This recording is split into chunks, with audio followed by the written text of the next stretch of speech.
to arrive. But for right now, I have to ask you to please take your seats. Please take your seats. If you're not in your seat, please go ahead and find that again.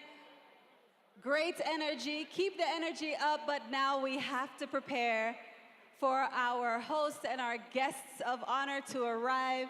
So please have your seat if you're not in it. Find it again. And of course, the celebration continues. Oui, nous allons vous demander de reprendre place, mais quand même de garder la belle énergie qu'on a vue, la belle énergie qu'on voit aujourd'hui à ce 5e sommet. Ibihe byiza kuri mwe mwese mukurikiye televiziyo Rwanda, tubaha ikaze muri gahunda zacu zikomereje ahangaha muri BK Arena, inzu y'imyidagaduro ndetse n'imikino iherereye ahangaha i Remera mu mujyi wa Kigali. Televiziyo yanyu tugiye kubagezaho imirimo y'inama mpuzamahanga ku iterambere ry'urubyiruko YouthConnekt Africa Summit, inama ibera hano mu Rwanda nyuma yaho umwaka ushize wa 2021 yari yabereye mu gihugu cya Ghana, mu gihe mu mwaka wa 2020 itabaye kubera icyorezo cya COVID-19. Ni inama ngarukamwaka rero muzi ko ishamikiye kuri gahunda igamije guteza imbere urubyiruko, gahunda ya YouthConnekt, muzi ko yatangiriye hano mu Rwanda ariko ikaba imaze kuba mpuzamahanga, kuko gahunda ya YouthConnekt imaze kwemezwa mu bihugu bya Afurika bigera kuri 30 ndetse ikaba yarashimwe ku rwego rw'umuryango wa Afurika yunze ubumwe.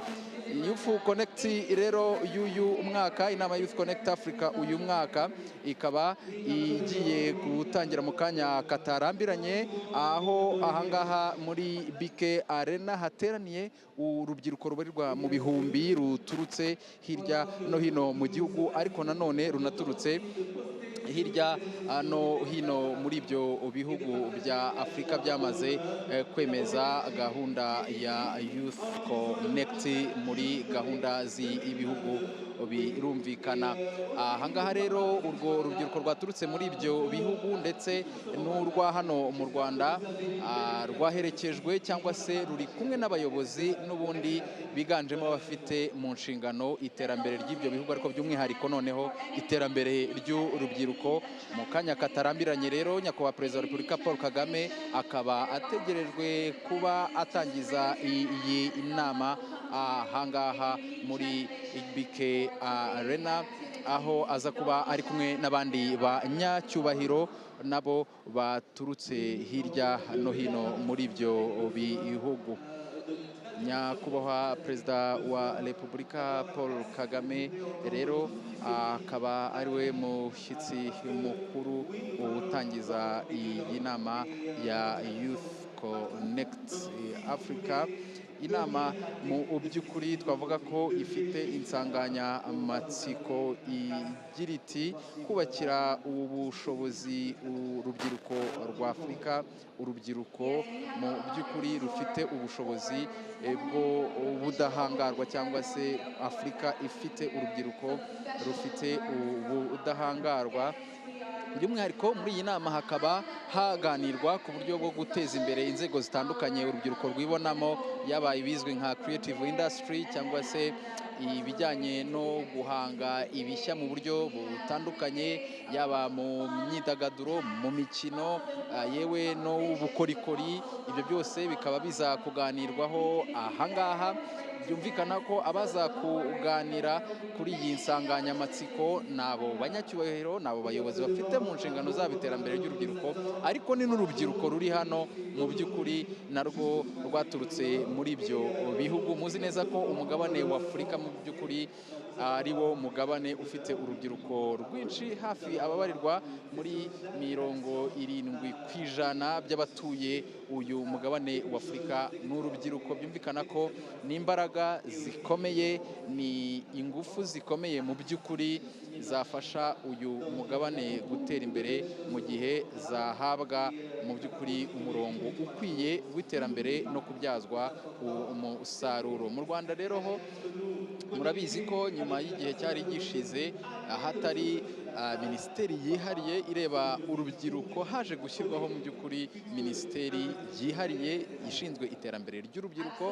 Ko hasanzwe hari inama y'igihugu y'urubyiruko, nayo mu by'ukuri ifasha mu kubakira urubyiruko ubushobozi mu iterambere ryarwo mu nzego zitandukanye z'ubuzima, cyane cyane by'umwihariko muri iki gihe haravugwa ikoranabuhanga rero akaba ari rumwe mu nzego urubyiruko rwibonamo. Ngira ngo ababona mu by'ukuri ibikorwa by'urubyiruko, za software cyangwa se za porogaramu za mudasobwa urubyiruko ruhanga, porogaramu zitanga ibisubizo mu nzego zitandukanye z'ubuzima bw'igihugu, bikaba bishimangira mu by'ukuri aho isi igeze. Ariko nanone usibye ikoranabuhanga rizaganirwaho muri iyi nama, haranaganirwa noneho no ku iterambere ry'urubyiruko muri rusange. Mu kanya gatoya mbere y'uko iyi nama itangira, hari urubyiruko twaganiriye by'umwihariko rwa hano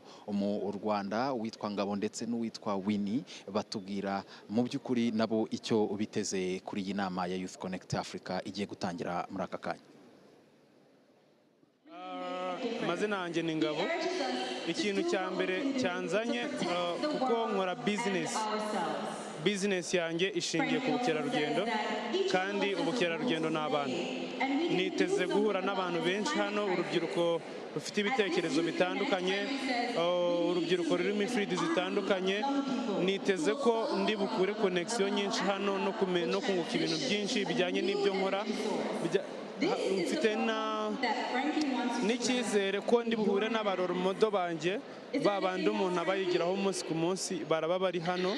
Inama n'ibiganiro biri bukorerwe hano, niteguye ko biri bunyungure ikintu kinini nk'umuntu ukora bizinesi. Kuri wowe ni urubuga rwo kwaguka muri bizinesi? Yego, kuri njyewe ni urubuga rwo kwagura bizinesi yanjye. Murakoze cyane.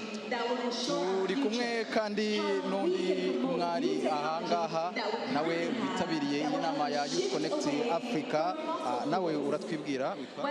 Amazina yanjye ni Bahontaganira Winnie. Mu by'ukuri Ngabo we amaze kutubwira ko icyo yiteze kuri YouthConnekt Africa nuko kuri we ni urubuga rwo kugira ngo yagure ibikorwa bye bishingiye ku bukerarugendo. Wowe wasobanura ute akamaro ka YouthConnekt kuri wowe n'urundi rubyiruko rwa hano mu Rwanda? Murakoze. Akamaro ka YouthConnekt kuri njyewe n'urundi rubyiruko turi kumwe aha ngaha ndetse n'urutaje, icya mbere ni umwanya mwiza tuba tubonye wo gutanga ibitekerezo byacu, ibitekerezo byubaka Afurika, aho tuba turi kumwe n'abayobozi bari mu nzego zifata ibyemezo. Ntekereza yuko iyo utanze ibyo bitekerezo bibasha kuba byashyirwa mu bikorwa, icyo gihe twaba tugeze ku ntego zacu. Murakoze cyane.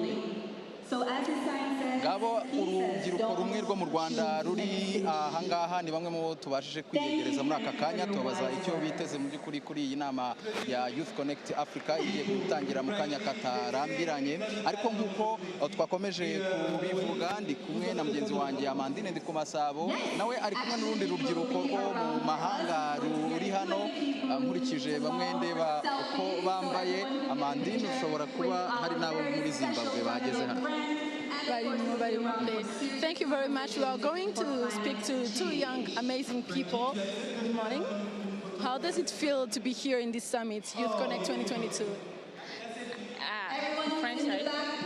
It's so émouvant. Like, je suis tellement émue d'être là. Je sais pas si je dois parler en français ou en anglais. Okay, so it's so excited to be here, to take part of this conference, of this meeting. So, like, my expectations are very much, like, I'm so happy, so excited for the following. Thank you very much. And where are you from? What's your name and where are you from? And how does it feel to be here in this summit? Oh, thank you so much. I am Taurai Kandishaya from Zimbabwe. It's not only exciting, but it's amazing to be part of this conference because it's where young people commit to deliberate on issues that affects them, deliberate on issues that can bring sustainable development to Africa. The investment in youth is not only monetary, but it's about making them understand that we are Africans and we do not have any other country besides Africa, and that we must work for Africa. We must benefit from Africa. We must own Africa. We must control the resources of Africa. In that way, we'll see a developed Africa and an independent, sovereign Africa. What did you expect when you came here? What were you expecting in terms of connecting and investing? Okay, like as the team said, resilient youth, resilient Africa. So it's for people, for youth, like to change their mindset, because everything starts from here. Like there are some people, when they go to the USA, they think that then you are fine, like you will be good and everything. But let us start change the mindset. Like if you have to, like to be resilient, to know that we are able to do things. As this conference is moving, is changing the mindset, is knowing that we are able to do things like European countries, like United States, they are. We can do it as well. And as you know, like to know that we are able to face challenges. Excellency Rigathi Gachagua. Nous nous levons tous pour accueillir notre invité d'honneur, son Excellence Paul Kagame, président de la République du Rwanda, et son Excellence le vice-président de la République du Kenya.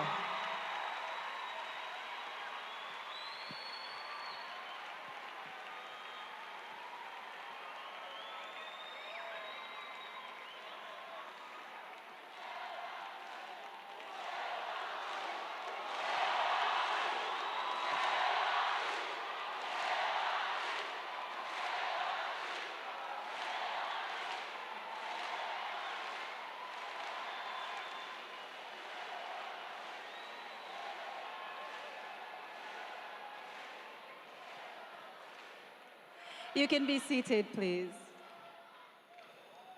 Vous pouvez reprendre place. Your Excellency, President Kagame, Your Excellency, Deputy President Gachagua, Excellencies, distinguished guests, young people of Africa and of the world, all protocol observed, welcome officially to the 5th edition of YouthConnekt Summit right here in Africa, Kigali, Rwanda. Welcome.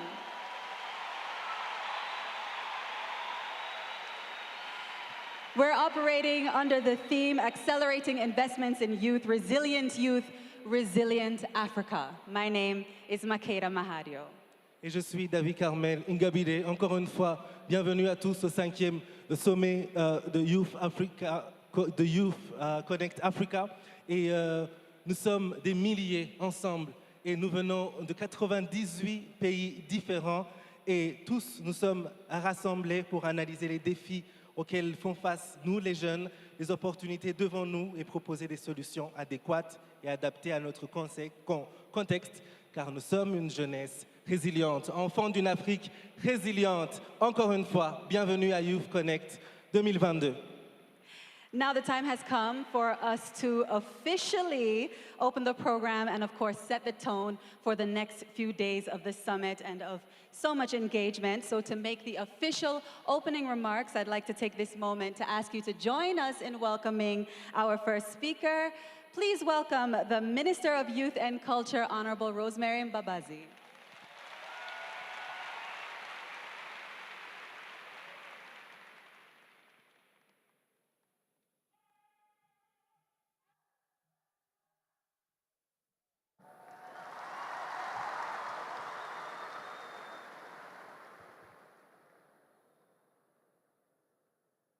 Thank you very much. Your Excellency, the President of the Republic of Rwanda, Your Excellency, the Deputy President of the Republic of Kenya, Your Excellency, the Vice President of African Development Bank, Honorable Ministers in charge of Youth Affairs and colleagues, Excellencies, Heads of Diplomatic Mission, friends and partners from United Nations agencies, private, public sector and civil society, and our young people, good morning, bonjour.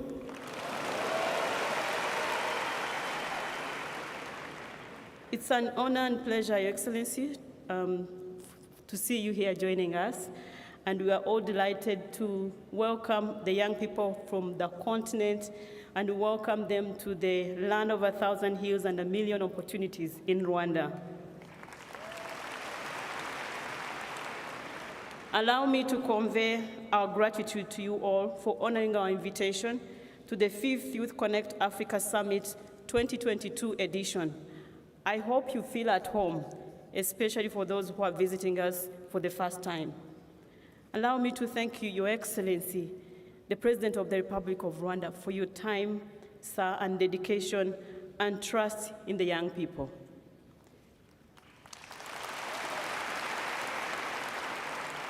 We thank you very much for being a global champion for youth empowerment. Being with us here today and amidst your busy schedules is a valued opportunity that the young people cannot afford to take for granted. We wish to recognize His Excellency, the Deputy President of the Republic of Kenya, who had to fly in this morning to be with the youth of Africa. Thank you very much, Your Excellency. In our midst, Your Excellencies, if you may allow, I just want to mention the ministers in charge of youth who are with us, and they came with the big delegations from their countries. I'll just mention the countries, and they rise up later for recognition, if you allow, Your Excellencies.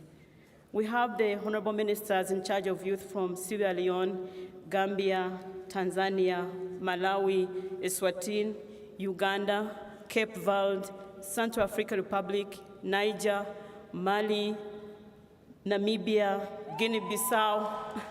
You can also support others. Guinea-Bissau, Guinea-Conakry, Congo-Brazzaville, Senegal, Ghana, Liberia, and of course, Rwanda.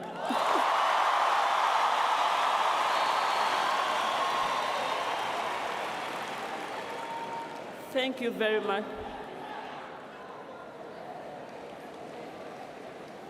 Thank you very much for excitement. Allow me to recognize my colleagues. Can you rise up for recognition?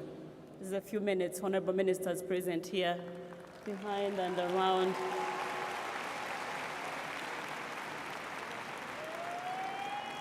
Thank you very much. YouthConnekt Africa Summit is a continental youth gathering with a goal to connect youth with their peers, leaders, role models, skills and resources to promote employability skills and also access finance and civic engagement and enhance entrepreneurship opportunities. It is built on the belief that young people are trustees of the prosperity of our continent, embedded in the Agenda 2063 for African Union. It conveys a strong message that we cannot build the future for our youth, rather build our youth for the future. Young people, you have a market of 1.2 billion to serve, a continent to connect through technology and innovation, agriculture to transform, and also digital and gender gaps to close, as well as an environment to protect. Just to mention a few, this calls for your commitment, your zeal, your determination, and resilience from the youth and the entire ecosystem support. The youth of Africa, let's not give up on our continent. Africa is all that we have. When you are resilient, Africa will be resilient.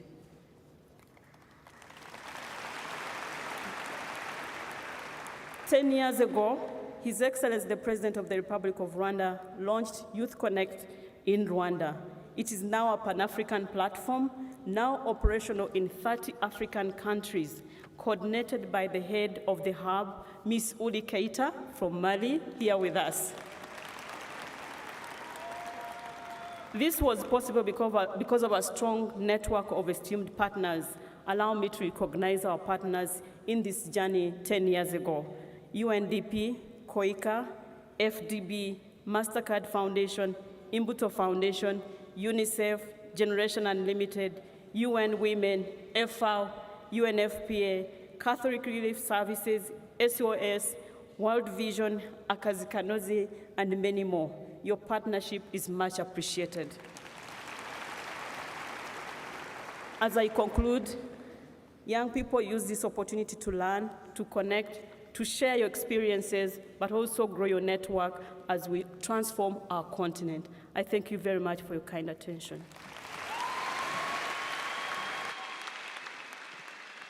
Thank you so much, Honorable Minister, for those warm and motivating words of welcome for us. If we can take the dancing and celebrating this morning as any indication, I think all of our visitors and guests have made themselves at home here in Rwanda. Now, as we all know here, collaboration and cooperation is one of the big keys to moving further faster. And our next speaker is one of those invaluable partners that the YouthConnekt team has. So on behalf of the UN Development Agency, please welcome the UNDP country representative for Rwanda, Mr. Maxwell Gomera.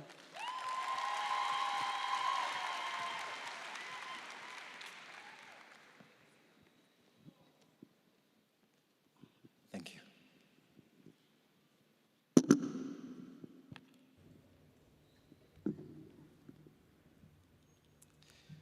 Nyakubahwa Perezida wa Repubulika y'u Rwanda,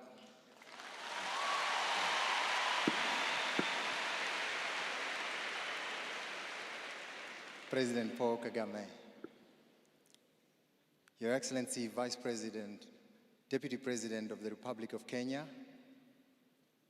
Your Excellency Deputy President of the African Development Bank, Excellencies, Minister here, colleagues from the UN family, the wonderful children of Africa,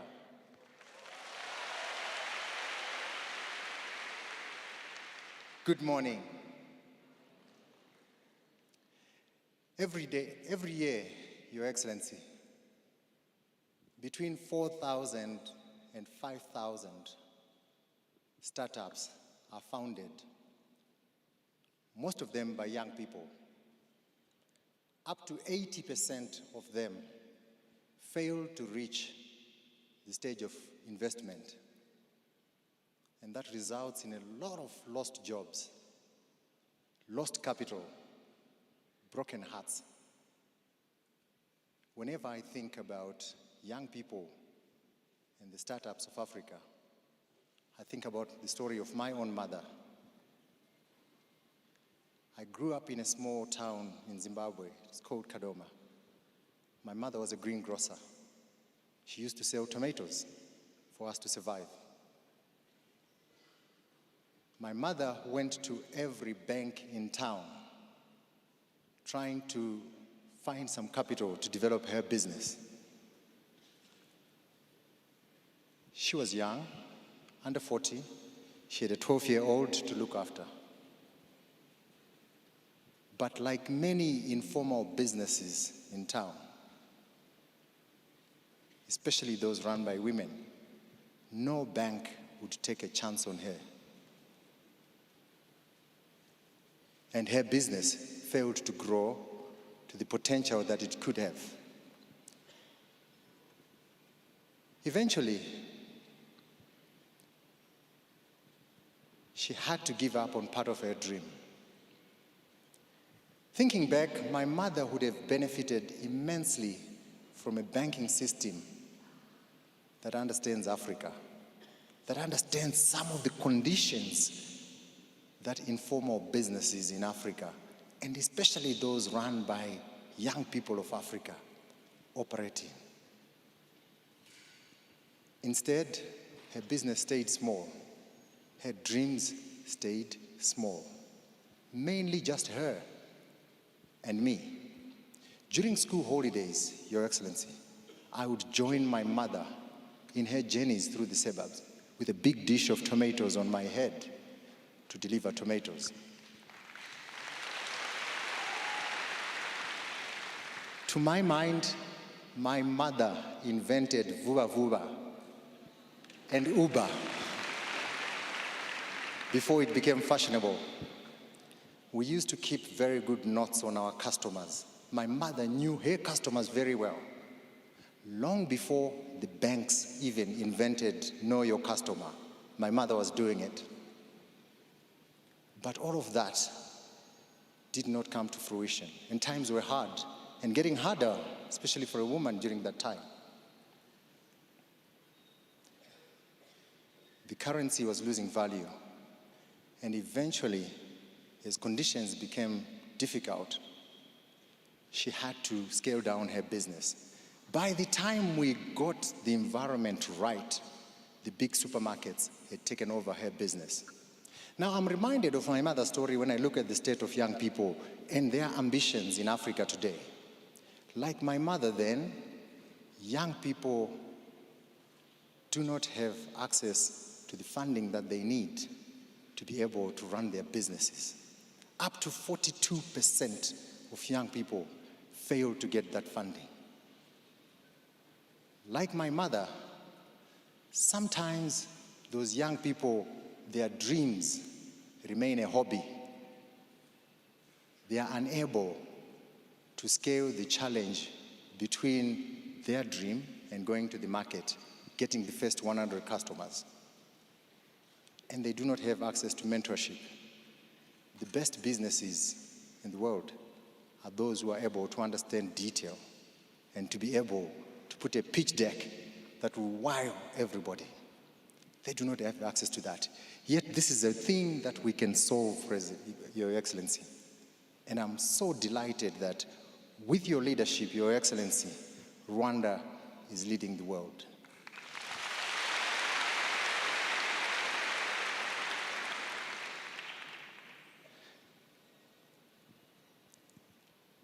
I take inspiration from this story, Your President, when I look at Africa's prospects. Africa's prosperity needs supercharging, with youth as an engine for growth. We can harness the power of Africa's youth, of everybody in here, when we have support offers that enable the best ideas to grow to scale. That is the basic bargain that we can give to our children, the youth of Africa. Now, my mother did not manage to build a strong business. She built a strong enough business which supported her family. And although she did not live long enough to witness it, today, the son that she supported through school is the resident representative of the United Nations Development Program here in Rwanda. There are many such stories, and I'm glad that we have your leadership to improve on those stories. Thank you.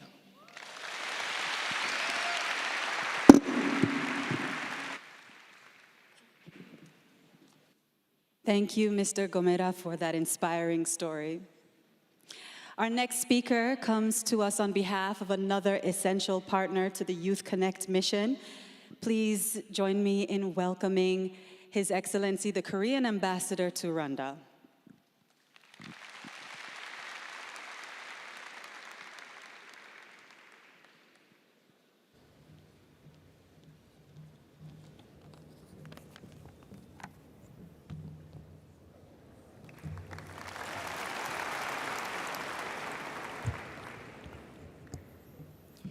Your Excellency, President of the Republic of Rwanda, Your Excellency, Vice President of the Republic of Kenya, Honorable Ministers, members of diplomatic corps, AU Commission leaders, UN agencies, and international organizations, distinguished guests, dear Africa's youth, good morning.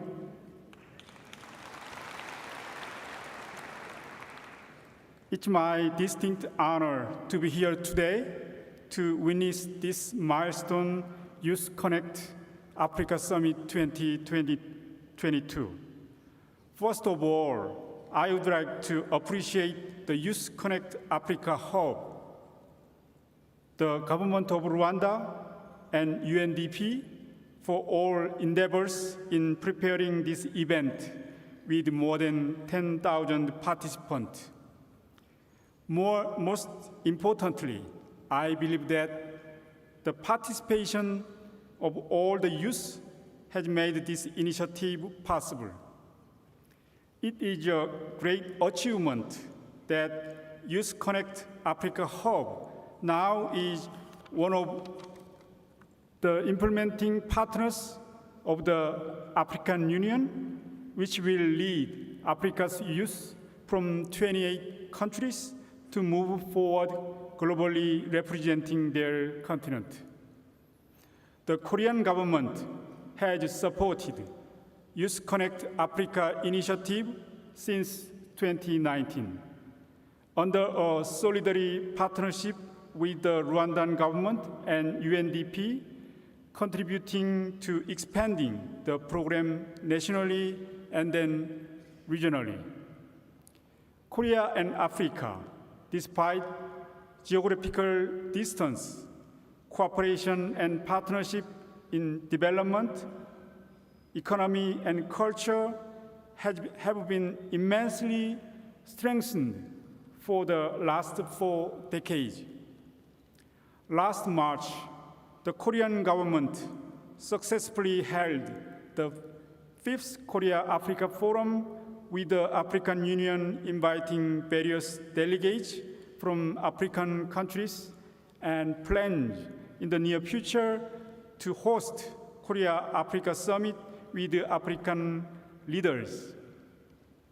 19% of the Korean government ODA disbursement are allocated to African countries, which positions the African continent as the second largest region, followed by neighboring Asian countries, implementing projects in sectors like agriculture, education, health, ICT, and environment.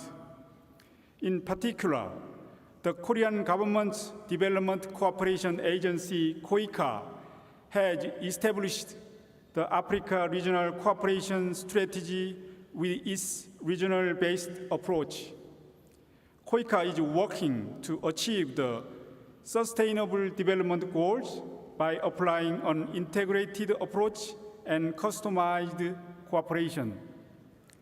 Furthermore, as the new African Continental Free Trade Area has been embarked upon, the mutual exchanges and partnerships are expected to deepen, together with growing people-to-people exchanges. In this light, this year's theme, Accelerating Investment in Youth, Resilient Africa, is significant, considering that the youth under 36 years of age contribute 65% of the African population, and they can become a vibrant engine that can lead not only Africa, but also the world in sustainable development. In order to unleash the potential of the youth as future generations on the global stage, we need to bring our attention to all 7 thematic areas of this summit, which are regarding climate change, peace, digitalization, and future agriculture. One of the thematic areas, en route to COP27, will inspire all of us as the actual concerned parties to think about how Africa's youth can take a leading role in the climate challenges the global world are facing. I believe that the other thematic area, Youth Discourse for Peace, will discover the meaning of a peace-building system to the youth. We can start the discussion by talking about the humanitarian development peace nexus. Lastly, the Forum on the Future of Agriculture and Food Systems in Africa will provide the floor with opportunities to have discussions on how to prepare for the future in the agricultural sector, which is the largest industry that accounts for more than 32% of Africa's overall GDP. The foundation that lies under the theme of this summit, accelerating investment in youth, resilient Africa, includes knowledge, experience, and skills. For knowledge, the Korean government is cooperating in various sectors of ICT, education, and socio-economic development by providing localized consultation, capacity building, and infrastructure establishment. For experience, we provide mutual cultural exchange opportunities through scholarship programs in Korea and Korean volunteers work in the country. These experiences combined with ICT programs, which will make it more feasible for the future generation. Lastly, the most important factor which leads to the digital era for skills, the Korean government is increasing cooperation for enhancing the vocational training curriculum upon the demand of the labor market and incubating new IT enterprises. Your Excellency, Mr. President, distinguished guests, dear Africa's youth, cooperation in the above-mentioned diverse field proves that Korea and Africa are not in a one-way relationship. And the government of the Republic of Korea will continue share its experience and strategies from the unique development journey accelerated by investing in youth. Based on a long-term and trust-based partnership, when we stand together, we can develop together. I'd like to conclude my remarks by reiterating Korea's commitment to remaining a close partner of Africa, Rwanda, and UNDP in their effort for the development of Africa's youth to achieve a resilient and inclusive economy and society in Africa. Thank you.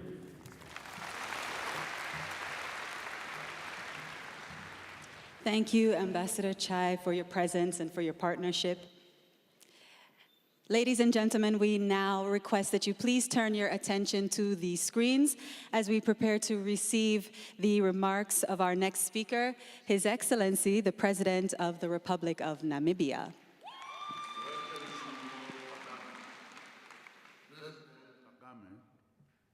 President of the Republic of Rwanda, Your Excellencies, ladies and gentlemen, young people of Africa, the future of Africa is in your hands.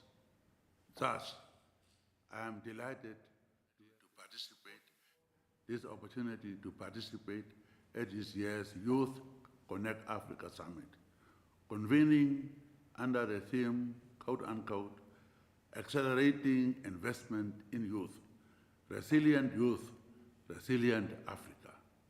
Indeed, the YouthConnekt Africa Summit, first hosted in Kigali in 2017, has grown into a formidable event for the young people of Africa.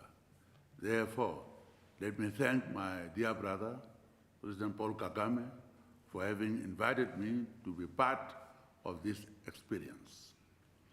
As you know, due to the COVID-19 pandemic, the past 2 years have been extremely difficult. However, we believe that in every crisis lies an opportunity. Therefore, the COVID-19 pandemic has allowed us to strengthen our health systems through innovations in science and technology.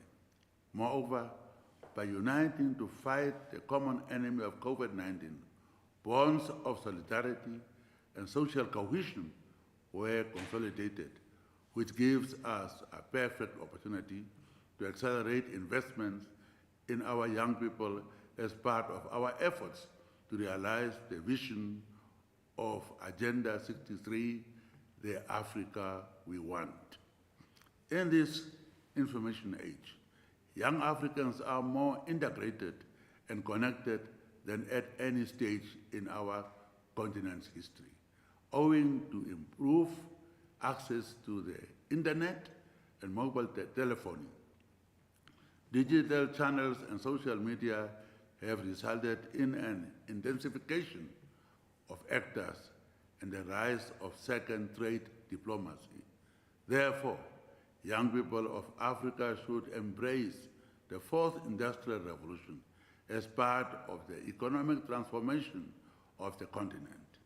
I'm confident that efforts will continue across all African Union member states to enhance youth participation and inclusion through representation at all levels of decision-making.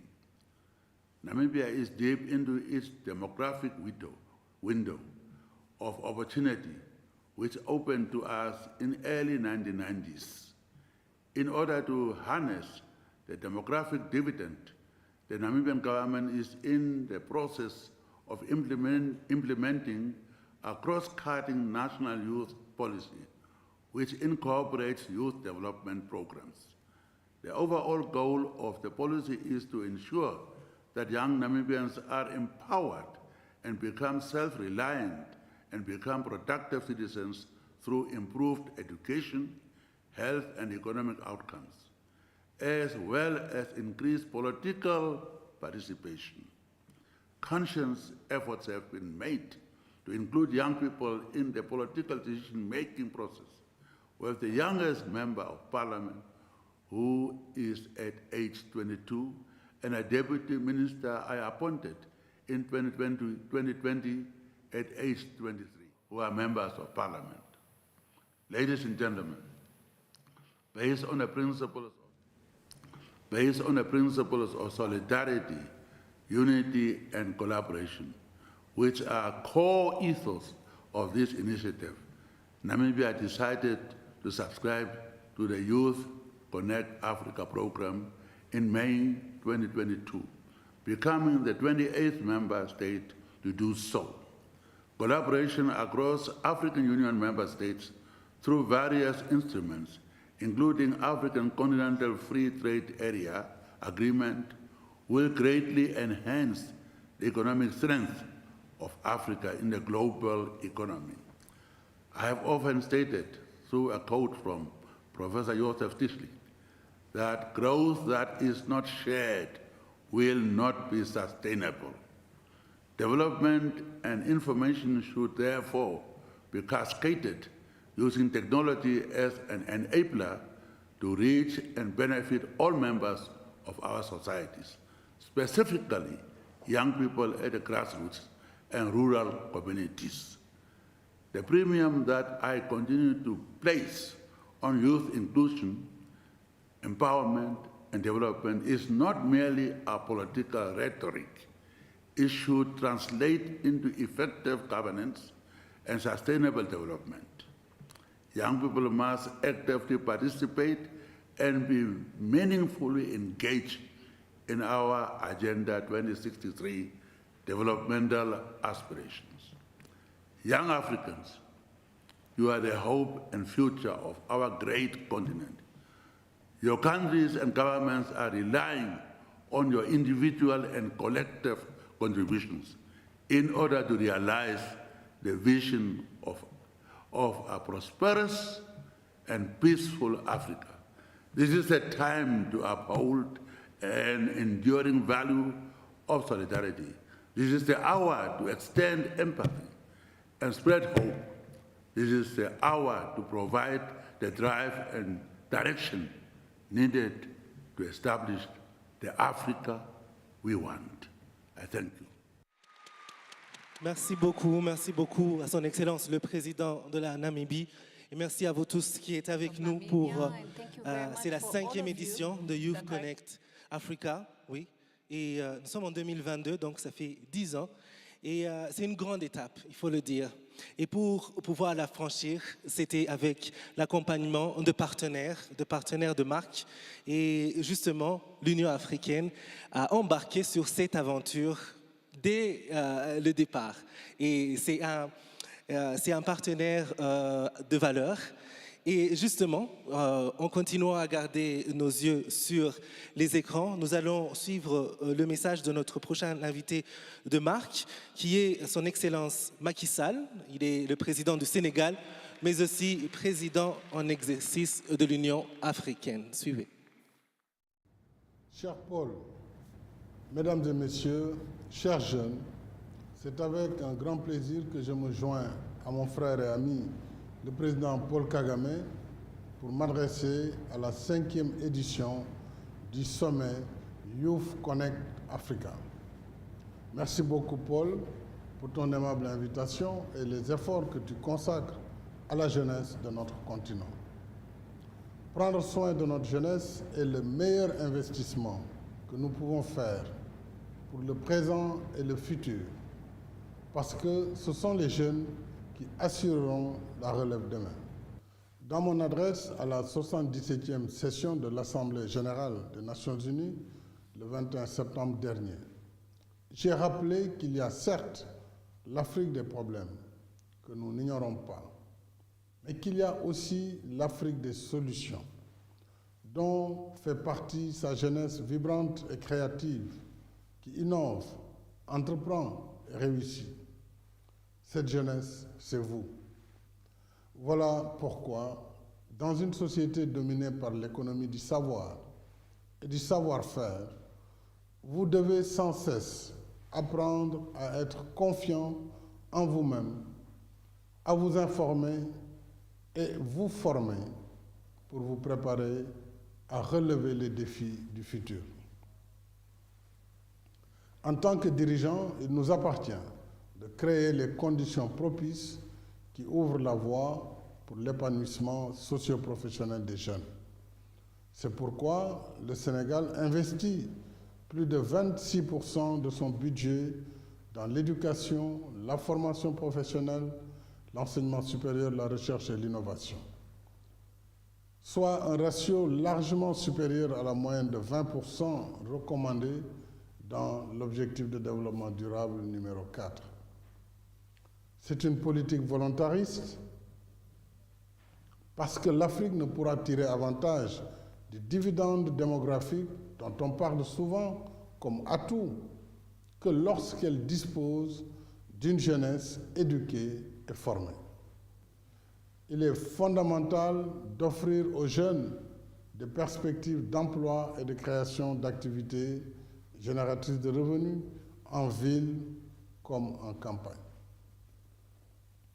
C'est ainsi qu'ils seront utiles à eux-mêmes, à leur famille, à leur pays et à leur continent. Une jeunesse résiliente, comme le veut le thème de cette édition. C'est aussi une jeunesse qui s'investit pleinement en faisant vivre tout son potentiel pour se préparer à la vie d'adulte en évitant les dérives des temps modernes.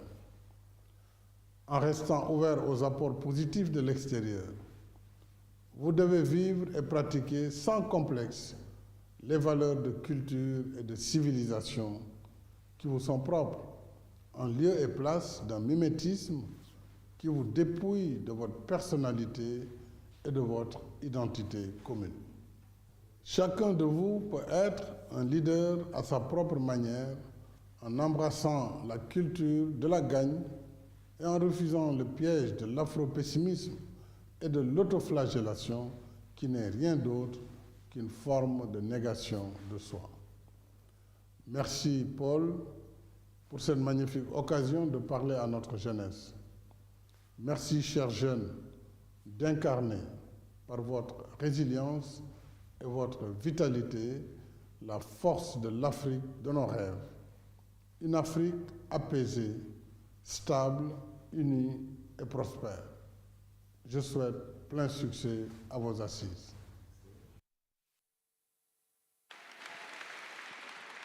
Merci beaucoup encore une fois, des applaudissements pour son Excellence le Président Macky Sall du Sénégal.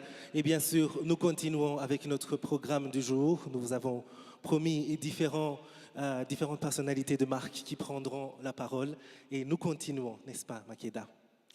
Oui, distinguished guests, please join me in welcoming our next speaker, who we are honored and pleased to have in our presence this morning for the opening of this YouthConnekt Africa Summit 2022.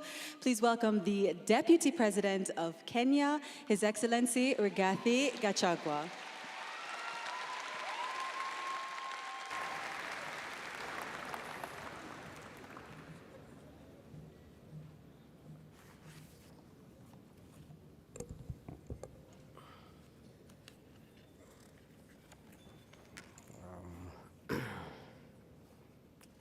President of the Republic of Rwanda, His Excellency Paul Kagame, the Ministers of Youth, AU Commission leaders, development partners, international organizations, private sector representatives, the civil society, representatives of academia, youth entrepreneurs, youth leaders, innovators, students, artists, the youth of Africa, distinguished guests, ladies and gentlemen, I bring you greetings from the President of the Republic of Kenya, Dr. William Samoei Ruto. I also bring you a message of love and goodwill from your colleagues, the young people of the great Republic of Kenya. I'm grateful to join all of you for the 5th edition of the YouthConnekt Africa Summit. I'm glad because I believe the continuous dialogue about young people and the consequent actions are the definitive elements in the calculations of Africa's prosperity at this moment in time. The truth is, outside of young people, Africa is not going to discover any new significant forces or resources for transformative growth, especially living as we are at a time in history when the world is shaking off global pandemic, adapting to climate change, and crisis of food insecurity and high cost of living. Ladies and gentlemen, young people are on the front lines of the socio-economic challenges that bedevil our nations, whether it's unemployment, access to capital, climate change, food security, or exclusion. That is why I find the theme, accelerating investments in youth, resilient youth, resilient Africa, an honest expression of what our collective desire for growth and prosperity demands from us, an investment in our young people. This is especially critical because the youth are the majority in Africa and in my own country, Kenya. It is vital to strategically acknowledge this majority. The use of the word investment signals some kind of return, and for most of us in this room, we talk endlessly about demographic dividend. There are two key points that I fear get lost in a conversation about this great prosperity that we love to call the demographic dividend. As every entrepreneur knows, the decisive point in any venture is the work that happens between investment and return. By this, I mean to propose that we must bring a working attitude to investing in young people. The investment that we make is one not just in currency, but in sweat, tenacity, and unrelenting effort across the private and public sector. What we do today will not be enough. We must come back tomorrow and work harder. The second point is that we realize the demographic dividend of a continent where the majority of people are young. The first fruits of the harvest must go to the young people. This is the only way to empower our people. I applaud YouthConnekt for representing this truth in action and for creating this wonderful platform for all of us to work towards a wholesome demographic dividend. Ladies and gentlemen, investing in the youth, as our administration sees it, begins with placing the youth agenda in a predominant position of our national development agenda. This is informed and powered by their participation and the Kenyan Constitution, which expressly provides that the state must take measures to ensure a fulsome participation by the young people in social, economic, and political life of our nations. Further, there are international instruments, such as the International Convention on Economic and Social Rights, to which Kenya is a signatory, the East African Youth Policy, African Union Agenda 2063, the United Nations Strategy for Youth 2014, and the Sustainable Development Goals, SDGs. To answer the express dictates of our Constitution, the Kenyan National Youth Policy 2019 was developed to guide and energize our path to full inclusion of our young people. It is for that reason that we are here today to join the youth of Africa to tell you in a nutshell, you are the future of this continent.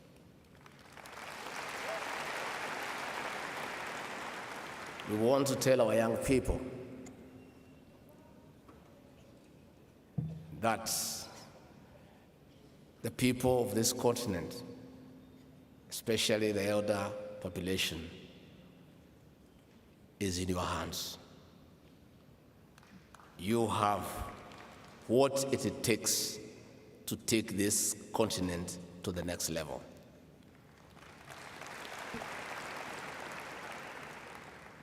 And granted, age is on your side. You have the energy, you have the passion, you have the zeal, and most importantly, you have the brains that we need to turn around this continent.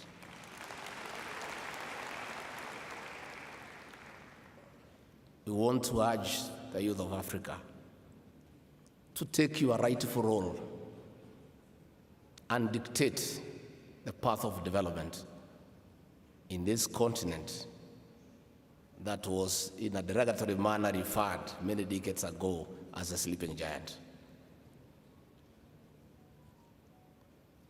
Fate has conspired to challenge you to take leadership, to show the way forward, to change the way things have been done traditionally. This is a creative age. This is the tech age. This is the creative age. This is the innovative age. The leaders of this age are the young people of Africa. And please, don't shy away from responsibility. Don't shy away from responsibility.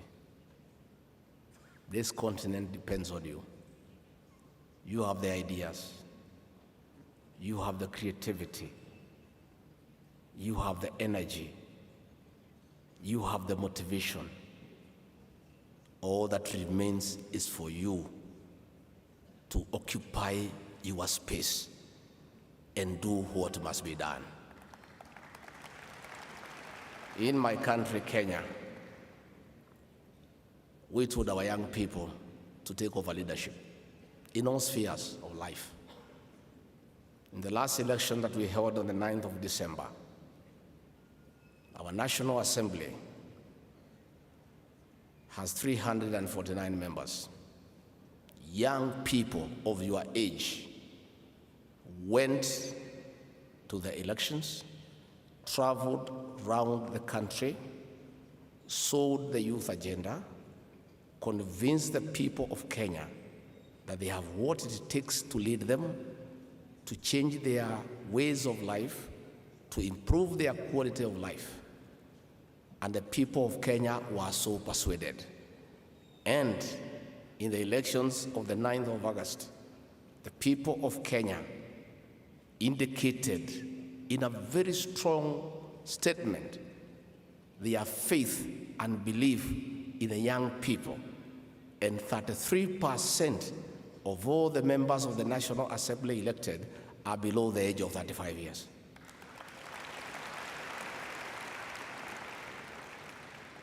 The Kenyan National Assembly is in the hands of the young people. It's up to them now to set the youth agenda. It's up to them now to push for what the youth of that country want. I'm challenging you, the youth of Africa. When you go back home, take leadership positions in your countries. Get into government. Get into your parliament.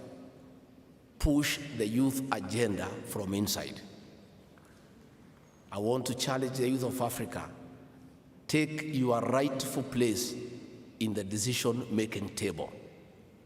Where all decisions are made, let the youth be represented, and in a very big way, so that your voice can be loud and your voice can count.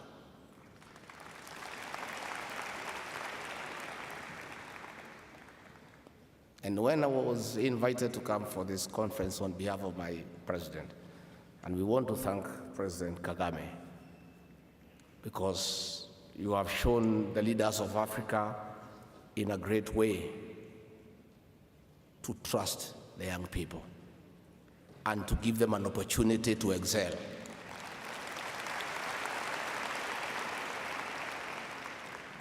Many leaders across the world are scared of inviting the young people to come to the decision-making table for fear that they will replace them. President Kagame has shown the way for the world by mentoring young people, by giving them an opportunity to make a contribution to humanity and to mankind, to allow them space to get involved in the economies of their countries. And we salute you, President Kagame, for believing in our young people. To demonstrate how practical it is for our young people to take over leadership in Africa and chart the path for our young people from inside and from the decision-making table. I came with 12 young leaders just to present to this conference, who were elected just the other day and whom we have given immense responsibilities in the National Assembly so that the young people can start taking their rightful place in the leadership of this continent and charting the way forward in matters economy, finance, investment, and ICT. I'd like to ask our leaders whom I came with, I'd like to introduce them to this conference so that you can see. Are they near?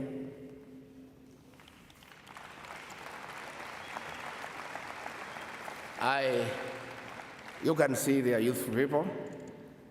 I came with the Honorable Silvanus Osoro. He is the Chief Whip of the majority in the National Assembly of the Republic of Kenya, young as he is. I came with the Honorable Dedi Nyoro, a second member of Parliament, who is the chairman of the Budget and Appropriation Committee of the National Assembly. And all the resources of the Republic of Kenya are in the hands of that young man. I came with the Honorable Patrick Munene, who is a senior member in the Health Committee.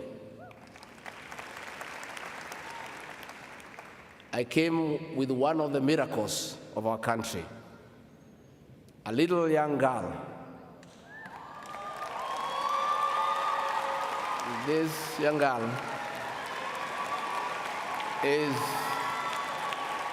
she is 24 years old,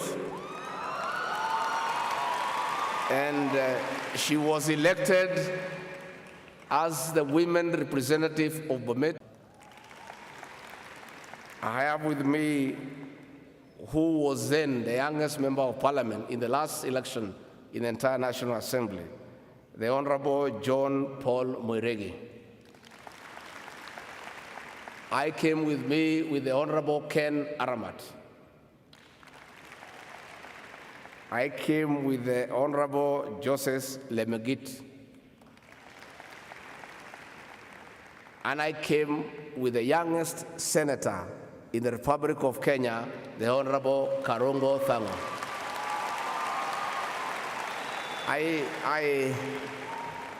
When I made the decision to come with this team, I just wanted to demonstrate to the youth of Africa that it is possible for you to take your rightful place on the decision-making table.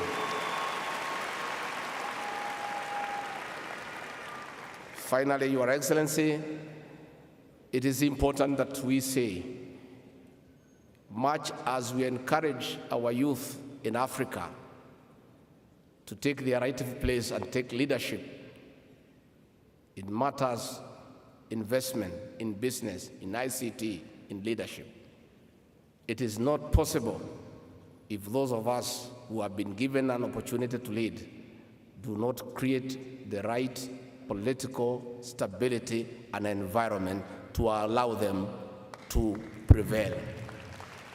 It is for that reason that I want to take this opportunity to salute the President of Rwanda for the political stability that you have established in this great country.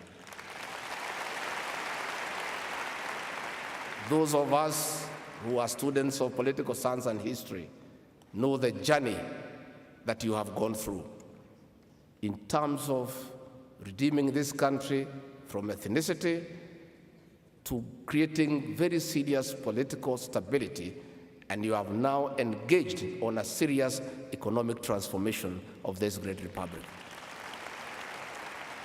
And we urge all the leaders of Africa to give our young people space to take their rightful role. Let us create political and economic stability to create the right environment for our young people. With those very many remarks, Mr. President, I have been asked by my president and the young people of Kenya to request with humility for you to consider giving the young people of Kenya the opportunity to host YouthConnekt next year.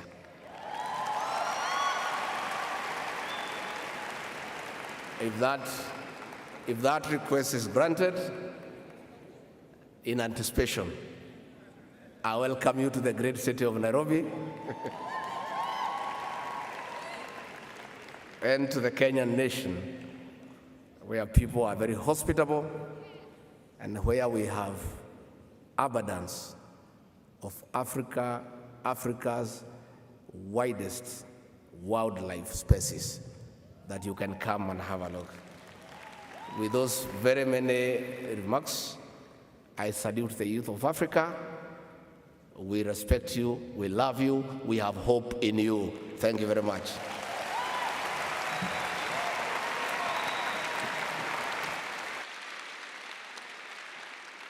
Merci beaucoup. Encore une fois, nos applaudissements pour son Excellence le vice-président du Kenya qui nous a rejoints pour ce 5e sommet de YouthConnekt Africa et pour son message de valeur, la valeur des jeunes, et nous nous sentons valorisés vraiment aujourd'hui. Et nous continuons avec nos invités d'honneur. Absolutely, distinguished guests, young people of Africa, brothers and sisters, to make his keynote speech, please join me in giving him a warm, warm, warm welcome. Please welcome our guest of honor, the President of the Republic of Rwanda, His Excellency, Paul Kagame.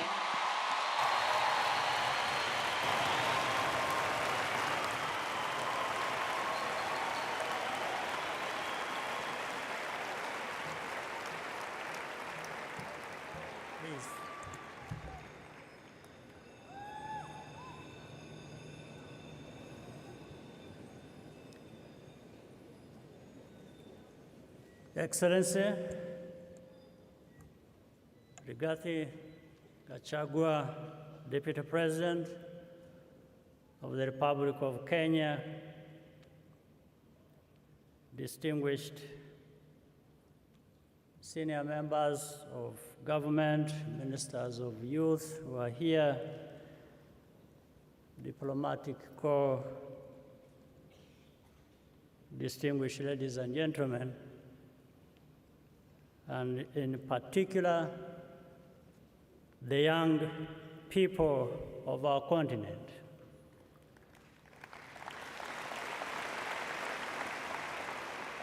It is a great pleasure to welcome you all to Rwanda and to the 5th edition of YouthConnekt Africa. Before I proceed, I want to thank again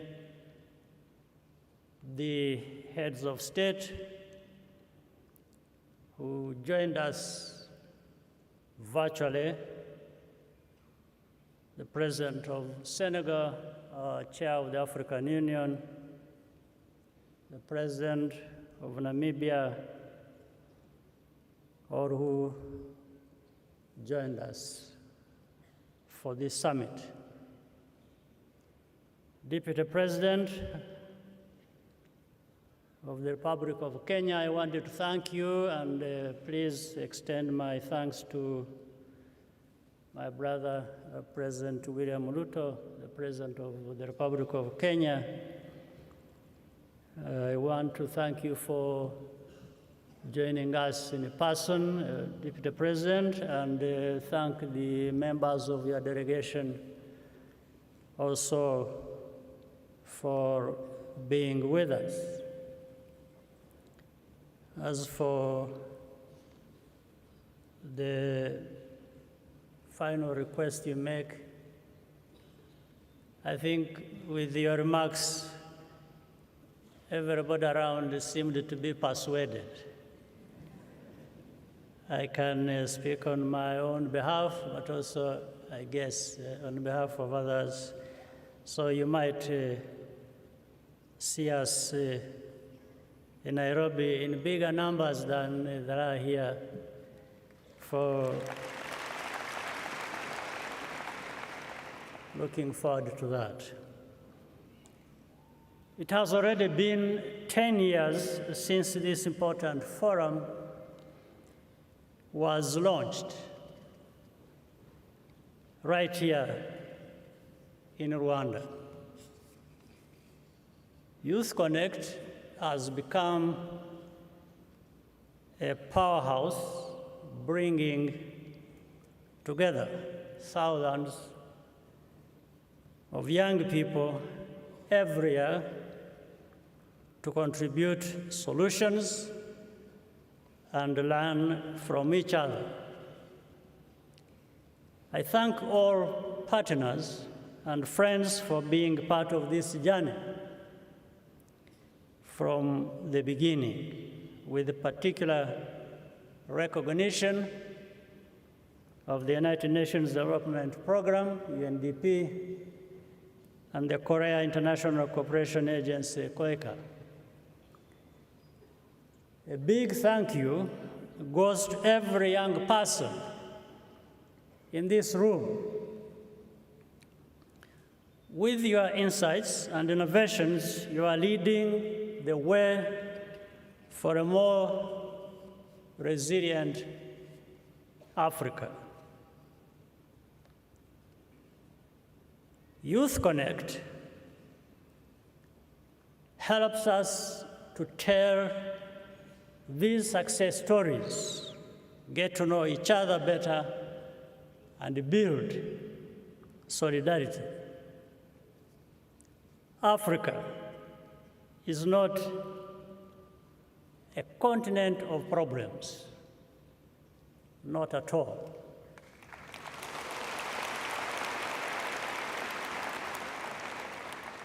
Yes, there are problems. But where don't you find problems? The world over, there are problems. So we have to deal with our own problems, but we are not a continent of problems.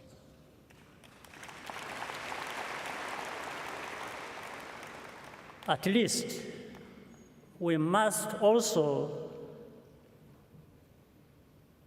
and as leaders, we must also do our part to recognize that young people are equal partners in our development agenda.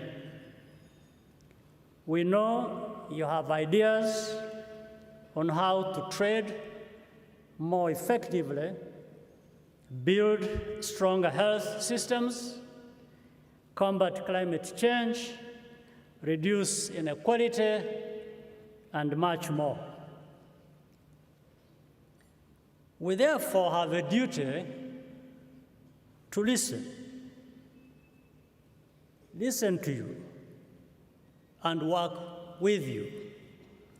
I think the Deputy President of the Republic of Kenya said much to that. Allow me to leave you with this piece of advice. Hard work, even if it is smart work as well, without purpose is not fulfilling. Therefore, we must also bear in mind the purpose, who we are, what we want to be, where we want to go, and all that driven in our minds by having a purpose. May I add that with that purpose, you can add a little bit of discipline.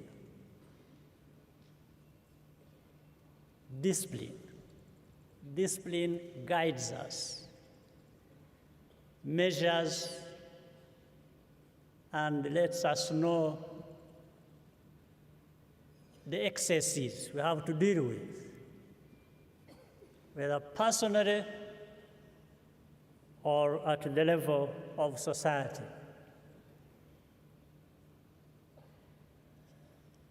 Have you ever had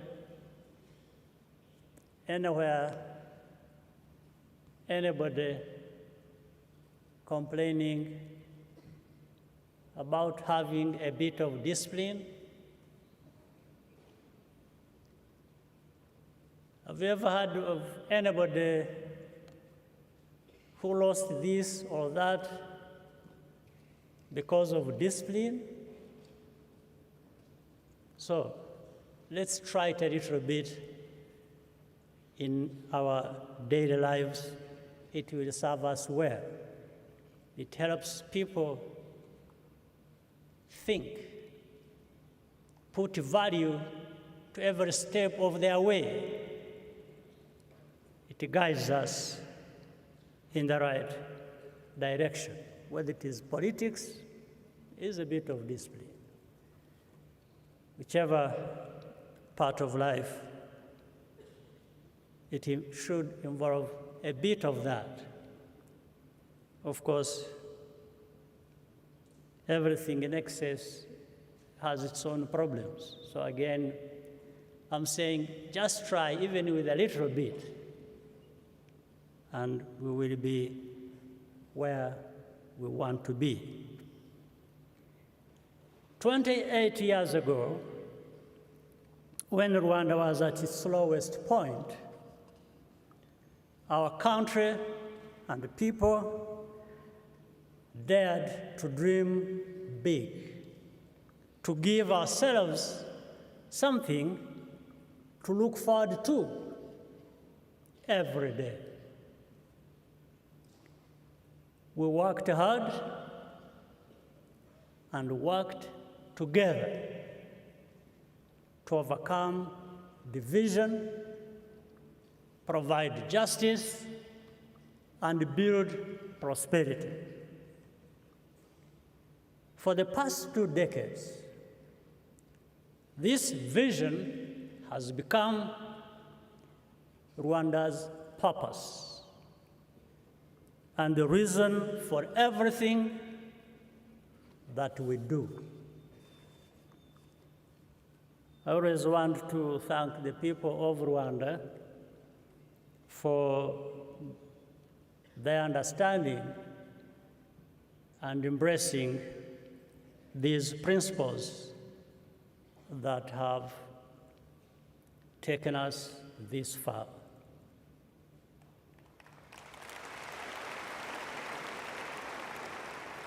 Whatever your purpose, do not get discouraged by doubts. Begin by not doubting yourself. Try to overcome that.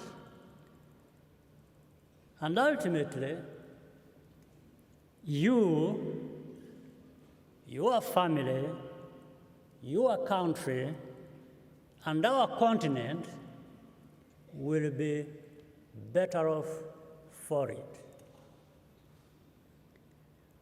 Once again, I want to thank you for being with us.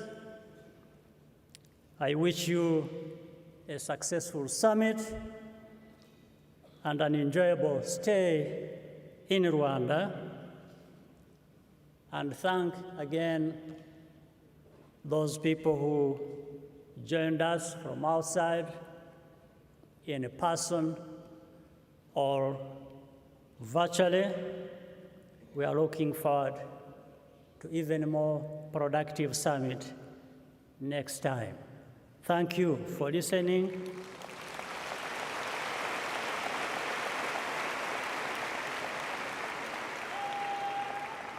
And I'm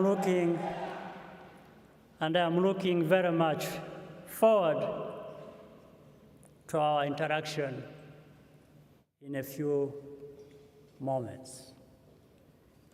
Wish you all the best. Thank you very much, Your Excellency. Thank you for your encouraging words and for empowering young people to fulfill their purpose and their potential. We're looking forward to hearing more from you in the conversation to follow that's going to be hosted by the brilliant moderator that we have with us, Ruveniko Parirenyatwa. Oui, absolument. Une session interactive tout à l'heure, mais avant, une vidéo, n'est-ce pas? Et pas n'importe quelle vidéo. Une vidéo qui va justement nous mettre dans le bain de ce sommet qui va durer 3 jours autour du thème accélérer les investissements dans la jeunesse, une jeunesse résiliente, une Afrique résiliente. Please turn your attention to the screens. She wants to be a pilot. He dreams of being an entrepreneur. He wants to solve the climate crisis. She dreams of becoming a world-recognized innovator. 1.4 billion of us, with unique dreams, unique needs, a common goal to prosper. 10 years ago, YouthConnekt Africa was born in Rwanda.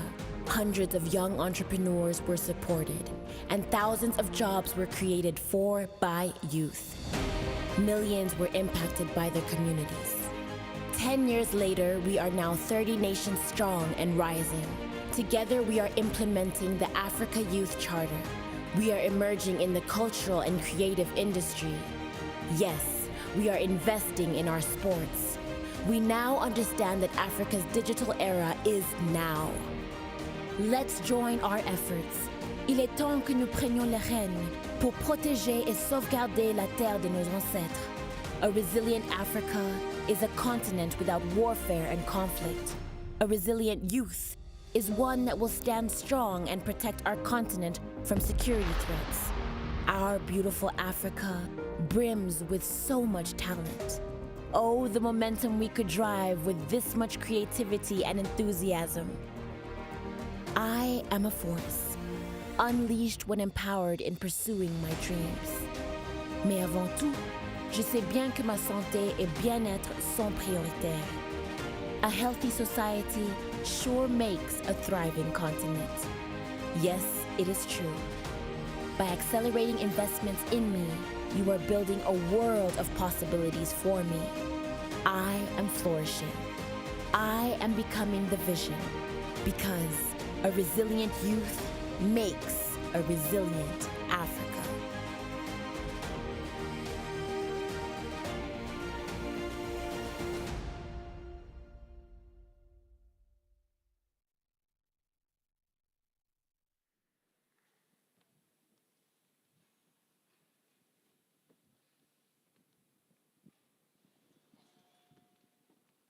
Mwiriwe. Ndishime kubabona mwese. It's a pleasure to be back here with you at YouthConnekt Africa. In 2019, I remember being here, and now because I'm back, I feel like I can say to everybody else, Murakweza neza Rwanda.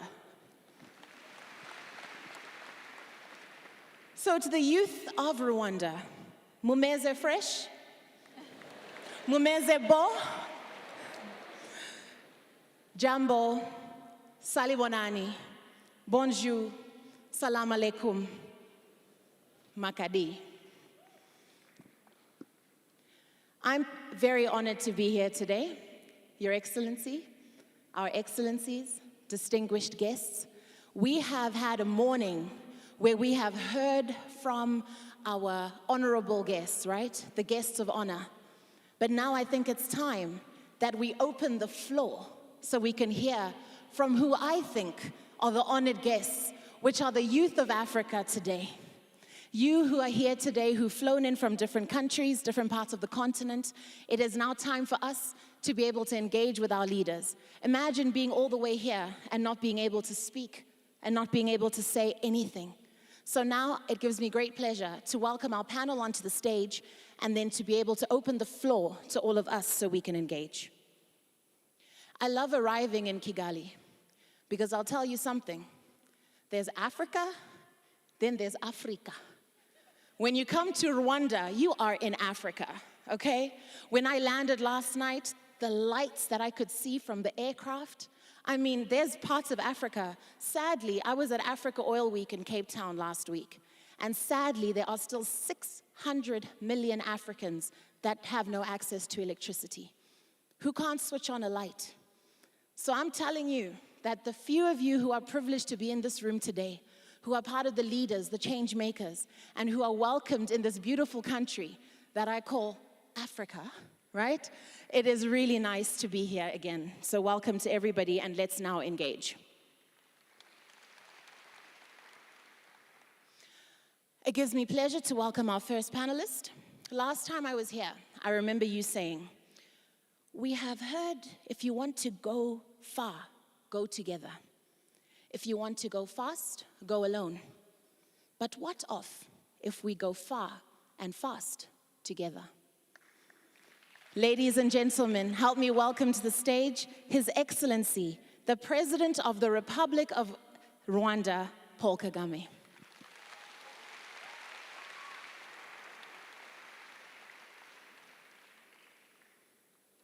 Thank you. Thank you.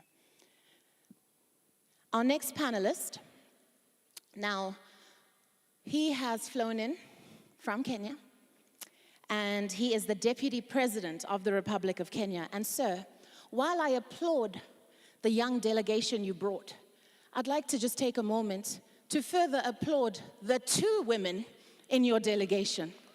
Ladies, if you could please rise so we see you again and give you a round of applause. The two ladies from Kenya who are part of this all-men delegation, we salute you. Ladies and gentlemen, the Deputy President of the Republic of Kenya, His Excellency Rigathi Gachagua.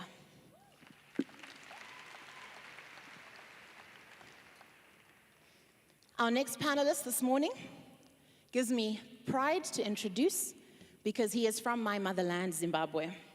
Where is Zimbabwe in the house today, by the way?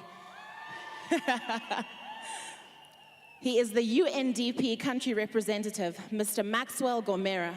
And let's give a round of applause for his mother, who has the patent for KYC, know your customer, as far back as when she was selling tomatoes. Thank you. And last but in no means least, the Minister of Youth and Culture of Rwanda, Honorable Rosemary Mbabazi. Thank you, ma'am.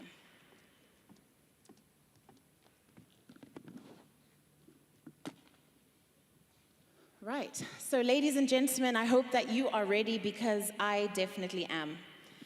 I'll start with Your Excellency, President Kagame, to open our floor and to begin our conversation here this morning.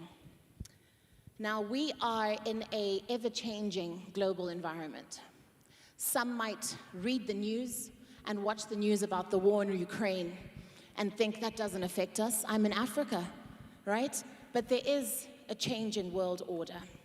And our question to you this morning is, how can the youth position themselves, the African youth, smartly to be able to take advantage of what is happening in this global changing world today?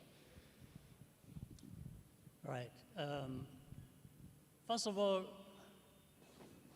the world order will change from time to time, with or without us,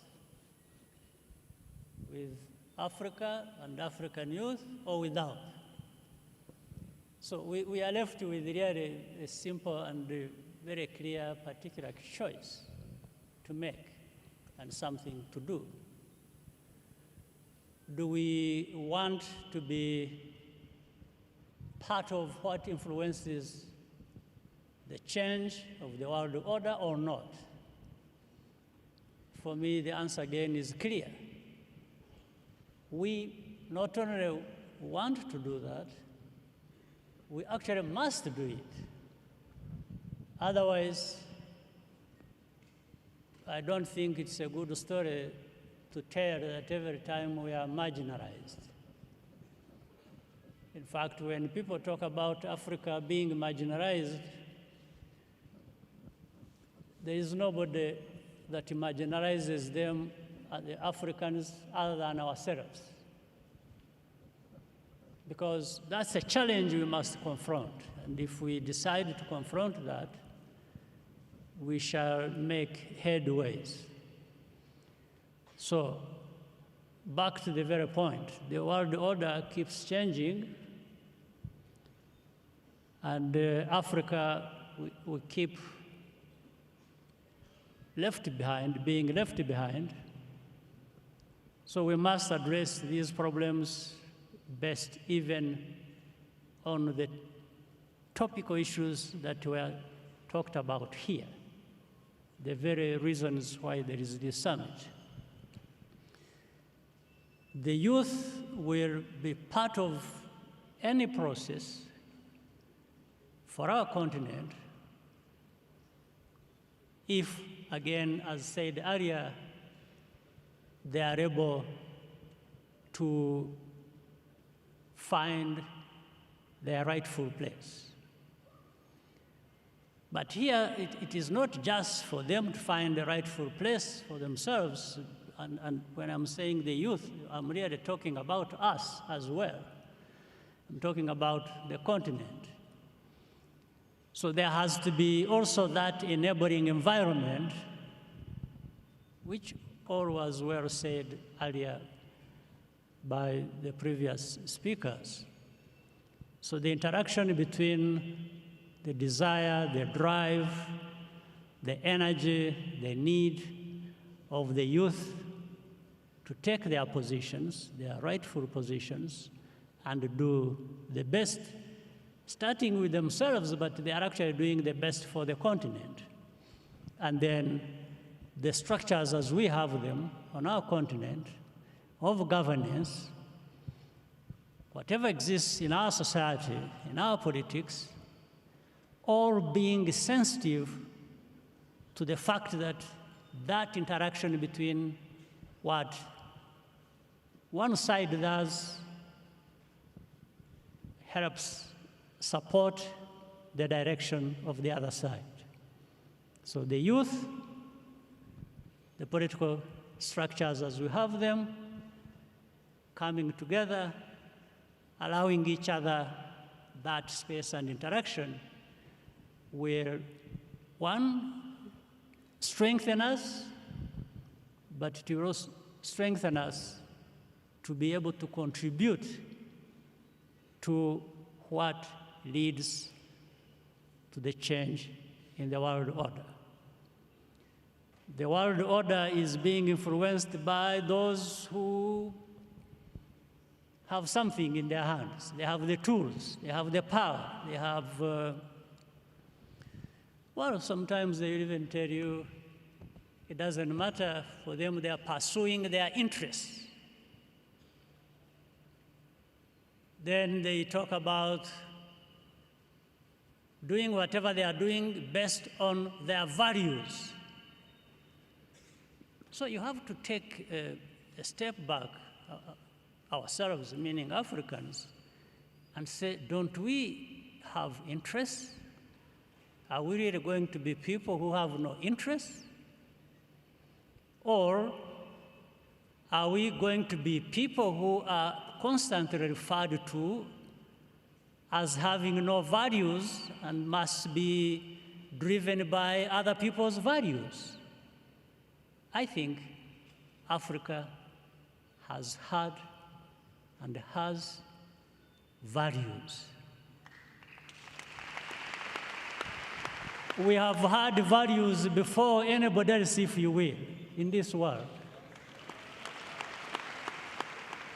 So again, it's up to us. It's just upon us to be able to do soul searching and look at each other in the eye and say, there is a lot we can do individually, the youth, but for each other, and cover the society of our continent. So we need to just move from these statements and theories and go to the real life, real thing, where the Africans, we need to show up. We need to tap into our resources and resourcefulness to be able to be part of what changes the world order. Thank you, Your Excellency. We do need to keep up. At the UN General Assembly, you talked about that we are now in a digital economy, especially as your message to young people, that we need to keep up with this. So I'll now direct my next question to Deputy President Gachagua and ask you about the post-COVID economy. It's very easy for us to outline the negative elements of the pandemic, right? So the weaknesses and the threats, if we were to look at this as a marketing SWOT analysis. But let's look at the opportunities and the strengths that we can look at. It's a similar question to the one that His Excellency Kagame has just answered, but to lead on to that, in post-COVID, to cleverly position ourselves and not be victims of anything and not say we've been left behind or that we've lost 2.5 years. But let's talk about that. You're in a country where your youth have done wonderful things for you. You're on the cusp of change. You're about to take over for the next couple of years. What more can we do to look at the strengths and the opportunities post-COVID? Thank you very much. Admittedly, the world economy has taken a great hit from COVID-19, but all is not lost. We have tremendous opportunities, and more so for our young people. And from where I sit, the digital economy is the way to go. And our young people are the drivers of that economy. And more than ever before, there is a great opportunity because the digital experience, the internet, the ICT interventions has removed physical barriers across the world. You don't have to come to Rwanda physically to explore opportunities. From the comfort of your one small room somewhere with a smartphone, you can do business with people thousands and thousands of kilometers away. We must explore intellectual property. And that is a way to go, more so for our young people, because in terms of assets, land, which used to be those years to be the greatest asset, especially in Africa, is no longer available. Our young people must invest in intellectual property. I want to give an example. In my country, we have a taxi called Uber. The young people who own that facility don't own a single car, and they don't own an office. They have just created a system. Using that system, they are able to pull as many cars belonging to different people, connect the owners of the cars and those who want to use the cab system to go somewhere. And through the use of technology, money keeps on changing hands, and the company has grown to a very big level. I want to say that in terms of financial markets across the world, there are very many opportunities that our people across the world can continue to exploit. And as we move forward, we must also move away from the traditional way of agriculture and move away from rain-fed agriculture to irrigation because of the effects of climate change. So even as many countries are feeling the effects of the post-COVID challenges, there remains very many opportunities in the tech world, in finance, in international capital. And all we need to do is that with the advent of internet and the ICT options, we want to encourage our people across the globe to reach out. A conference like this one, a summit like this one, is a great opportunity for people to make inroads and get to know what opportunities exist outside their home countries. I'm sure, I have no doubt in my mind that before the end of this summit, some of the young people here who are suave in business matters have already made some connections and they have a new opportunity. So the real opportunity of dealing with post-COVID challenges is using technology to reach out so that we can explore new opportunities outside the traditional available opportunities that have been put down by COVID-19. And therefore, the world is big, the stage is large. All we need to do is continuously engage, and I'm sure that with that engagement, having removed the physical barriers, that people don't have to meet to explore opportunities. A lot of opportunities are available to help us put the world back to where it was before COVID-19.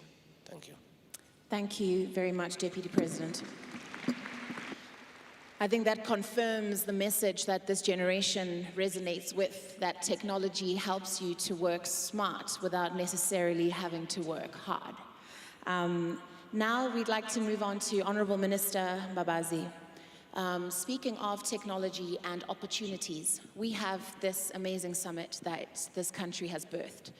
The question now is, after we have left and we've all flown back to our countries in a couple of days, and we wait for the next one next year, what happens in between? And how do we manage to maximize the vision and mission of this summit to truly transform the continent? Thank you very much, moderator, and welcome back home. The question you're asking is about the way forward, and I want to appreciate our leaders for being present and for the support throughout this journey, whether 10 years down the road and also 5 years of hosting YouthConnekt. One of the main objectives was in threefold, I would say, and that will inform the next steps post the summit. The first one is to influence policies. What kind of policies do we have by having this platform, bringing together partners and also the youth themselves to influence policies that His Excellency, the Deputy President, was talking about, taking their rightful place? It is about policies. What kind of policies do we have in our countries? And so the policies is a major element. Besides being a document that we keep in a fold and you keep it in a shelf, it is a policy that should be implemented and put into place. And those policies are youth-friendly policies that are putting them at the forefront of the development agenda of our countries, but also having them participate fully. And having 30 countries, we follow up through the hub, the YouthConnekt Africa hub, that is hosted in Rwanda, but coordinating 30 countries. We follow up and working with them what kind of policies and learn from each other. The best policy in the Republic of Kenya can be replicated in Rwanda, or the best policy in government of Rwanda that is implementing can be implemented in Zimbabwe or Liberia or any other African country where we're implementing and beyond. The second one is programs. Also, the policies influence programs that we have. And in these programs are youth-friendly programs, especially in skilling the young people with the relevant skills that they need. Also having opportunities on entrepreneurship skills and employability skills. But above all is the dialogue, the intergenerational dialogue.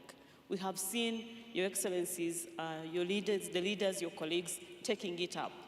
After this meeting, when they go back, they organize intergenerational dialogue, which is a platform that bridges the leaders and the young people. And they listen from them, and they understand, and this dialogue helps them to influence the kind of policies. The third is to expand partners. We started in 2012 when we had only about 4 to 5 partners. Now we have more than 50 partners. And the same ecosystem that we have in Rwanda of the partners that we have that are influencing in the policy spheres of influence are the same that we are building at a country level. So the YouthConnekt country chapter in a country that has launched it, we create that kind of ecosystem and network that supports young people so that we avoid duplication and wasting resources, but instead we create linkages and we have more economies of efforts by producing and doing much more. So post the summit, we follow up. We have many young innovators that are here that are also got awards. We have Youth Fellow, YouthConnekt Fellow, of like-minded young people, a network of more than 100 young people that are influencing and change makers in their community. But also different components of YouthConnekt are implemented at the country level. So when we meet at the summit, we listen from each other. What have you been doing and what else can I do? So when they go back, they also implement. Thank you very much, Honorable Minister. So policies, programs, and partners, like a triple P, you know. Mr. Gomera, I'll come to you now. And straight after that, I think it's important to talk about policies. Now, as UNDP, you go into all these countries, and you do so much work there. But there is the issue of policies, that sometimes you go there with these ideas, and as has been said, the dialogue happens. The youth are energized, they go back with passion.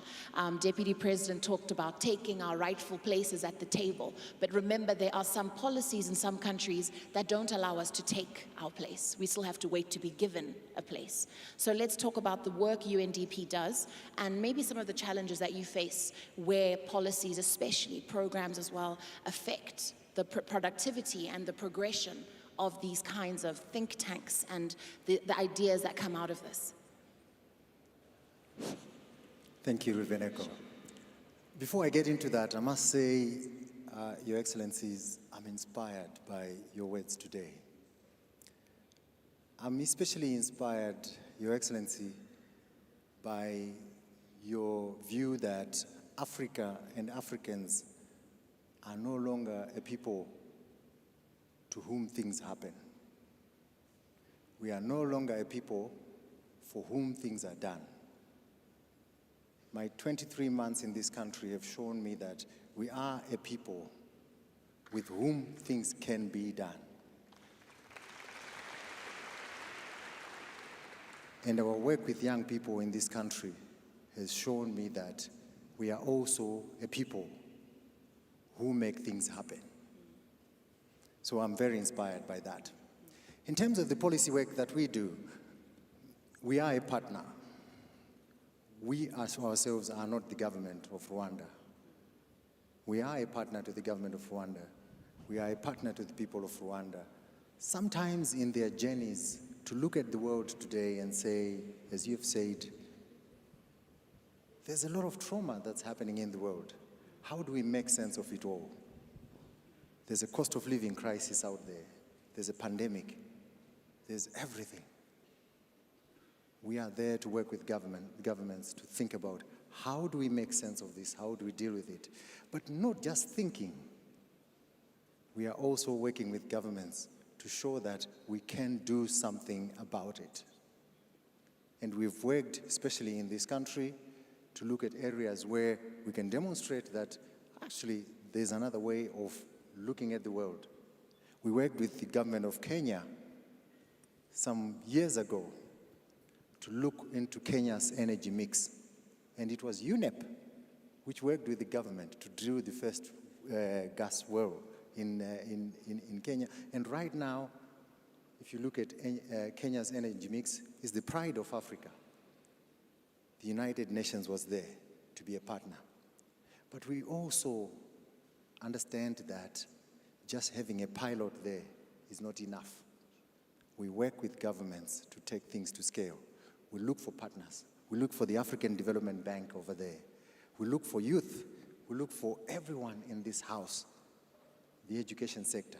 I was talking to my brother from Africa Leadership University. We work with them to make sure that things get done. Thank you very much, Mr. Gomera. Thank you. So that has warmed up our stage, I hope, and I'm hoping that you're all ready to engage with our panelists this afternoon, and we'll take our first set of questions now. If you are ready, we are ready. I'm sure there's a roving microphone that will come to you. If you just raise your hand, and we will be able to take your question. And for the purpose of everyone, just introduce yourself, right? Where you're from, and what you represent here today. And then you can go ahead with your question. So let us open the floor. Ladies and gentlemen, comrades and friends, the floor is yours. Okay, I see a series of hands. Just want to check that our microphone is ready. Okay, we can start in this corner here. Gentleman in the white. Thank you. Thank you very much. My name is Nanaji Maiprempe from Ghana, the CEO of Grow For Me. And first of all, I want to commend Rwanda for conducting the first trade on AFTA, and I think it's a very exceptional achievement. However, I'd like to ask a specific question concerning agriculture and AFTA. What are our governments doing to put agriculture at the forefront of AFTA, knowing that cross-border trade is already happening and we can see much more massive trade if agriculture becomes a critical component of AFTA? Thank you. Thank you very much. What we can do is we can take our first round of questions, maybe 3 at a time, and then come back to the panel. I think maybe that might be a good way to do it. Our next hand, we can come here. Where's the microphone? Okay, all right, you may go ahead. Yeah. Where's the microphone? There you go. You can give him.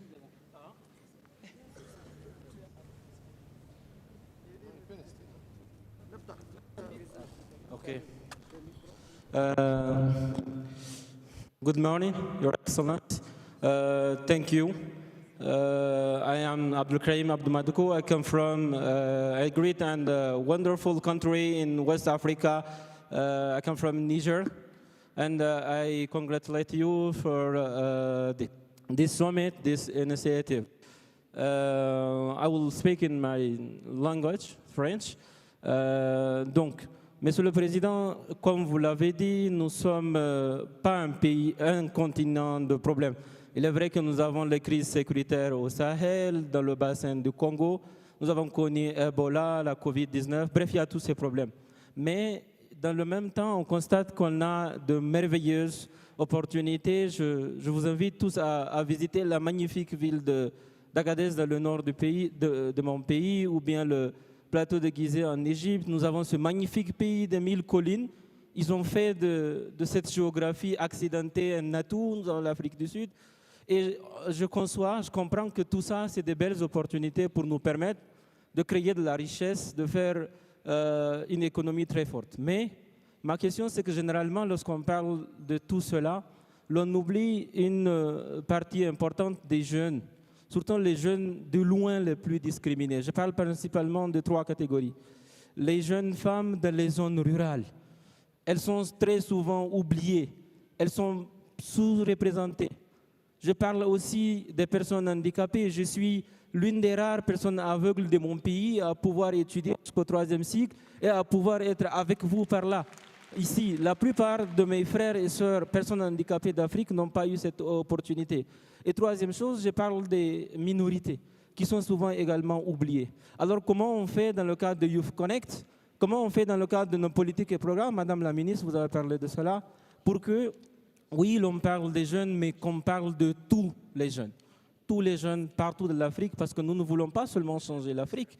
Nous sommes quand même le berceau de l'humanité, nous sommes le pays de toutes les valeurs, le continent de toutes les valeurs, et nous voulons changer carrément le monde, mais nous ne pouvons pas le faire si tout le monde n'est pas pris en compte. Comment on fait ça? Merci. All right, thank you very much. We're going to take one more question from this side, then I'll come over to that side of the room. Lady with the colorful blouse, thank you.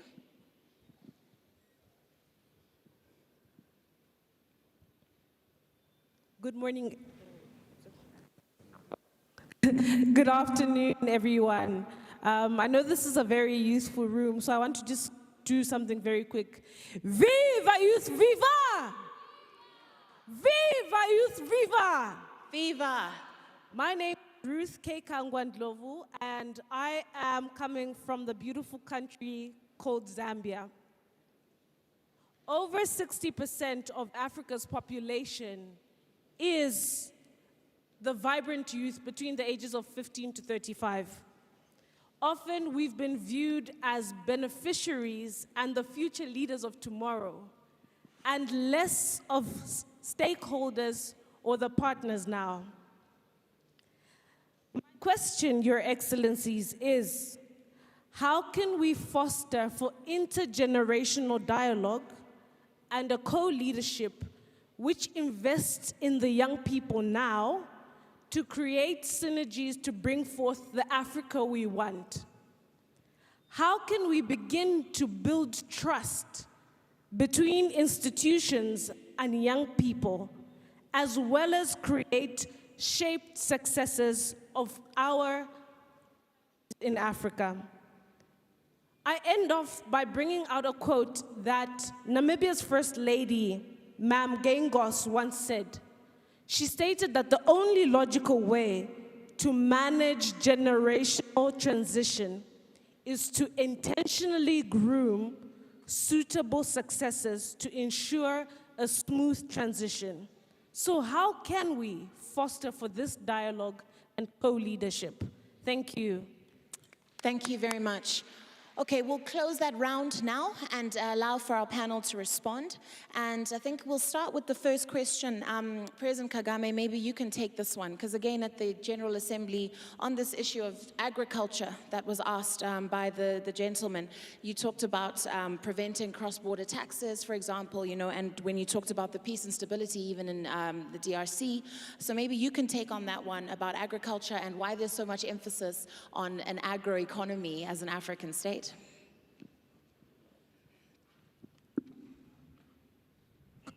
I think increasingly there is light being shed on the importance of agriculture, which in the past had been ignored, but for reasons you can't easily understand, because whatever we are doing here, whatever we are saying, agriculture is a source of what enables us to walk, to work, to do everything we do, because it's a source of food. We need that. So if anyone was imagining agriculture is not important, that was a big mistake. But I think every day there is a realization of its importance. But we have also been helped by the fact that agriculture has had visibility in terms of that not being a source of our livelihoods in terms of food, but also as a big sector of business. It's not just food that we eat or we grow agriculture, grow crops, and have different sources of what to eat, whether it is livestock, it is fisheries, and so on and so forth. Now, then we have the land where we have to do agriculture. I don't think there is anything lacking in that, whether it is land or water, or in fact, we've been spoiled by having rains and sunshine, and in a mix that enables our agriculture to thrive. And maybe that's why people took agriculture for granted in the past on our continent. But I think, as I said, we are waking up to this fact that we need to invest ourselves more into agriculture. Everything is available. It's a source of food. We need the food systems have to develop, have to grow. That's the future. That's the world over. And then, as a source of business, we have seen how people can thrive on that. Now people are going to start producing, or have been doing so for many years, for export. People can feed themselves and then be able to feed others through that trade and business interaction. That is a great thing to do. And it ties in with the climate change issues, how we take care of these challenges of climate. In a nutshell, the world has come to wake up, and therefore Africa has not been left behind. And I think we are seeing a momentum which we should encourage, and therefore be able to do that. So the point of DRC, what was it? It was just that when you talked about it briefly at the UN General Assembly, because we're talking about the ease of access, right? And the way that we can, do business between each other as countries. Yeah. For example, even taxes. Yes. You talked about the issue of Eastern DRC having to reduce their taxes because of the level of instability there is, So those kind of hindrances on our continent, whether it's political, whatever the case might be, they are those challenges. Yeah. So it was just to highlight what you had mentioned, but I think you have answered the question, yeah. Yeah. Yeah. So, but that is anyway the whole thing. And now that we have the African Continental Free Trade Area in place, I mean, really, we have to be dealing with the production, productivity, then we have the markets, and then the African Continental Free Trade Area is the biggest free trade area now. It has become the biggest in the world. So all these are opportunities for us, for the young people, to now switch their minds to something that initially had not been so important, but is more important now than almost anything else. And that is agriculture, and now the market through which we can do any trade that is linking with agriculture or anything else. is there for us to benefit from. Sure. So I don't see really the difficulty, and if the young people tune their mind the correct way and look at all these opportunities available to us, which even touch our own lives, but also touch other people's lives elsewhere, and in between there is a lot of money to make. So what is it that they were waiting for? Right. Thank you. Thank you very much, Your Excellency. We had a second question. I don't know, Honorable Babazi, if you want to try and take that one from our brother who was speaking in French. We'd want to make sure that we address all the questions, or maybe Mr. Gomera, did you catch some of it? Okay, what we can do for now is we can look at the one that came last from the lady from Zambia, and we can look at how we can foster integrational dialogue, how young people can begin to put trust in institutions, and how we can be looking forward to succession. How are today's leaders setting up young people for that? I'll come to you, Deputy President. Thank you very much. That's a very good question and a very good insight. The young population constitutes 60% of the population, as she has rightly put it. This 60% can influence and have any decision made anywhere in the world. As I said in my address, it's upon our young people to take the lead and the initiative to assert themselves and influence policy. Policy is lobbied, it is influenced through advocacy and through lobbying. We want to encourage our young people not just sit as bystanders at home. And as I said, I want once more to encourage our young people to seek for opportunities to provide leadership. And most of these positions are elective. And with the 60% of the population, our young people have no excuse at all not to occupy any position they desire anywhere in the world. They have the numbers.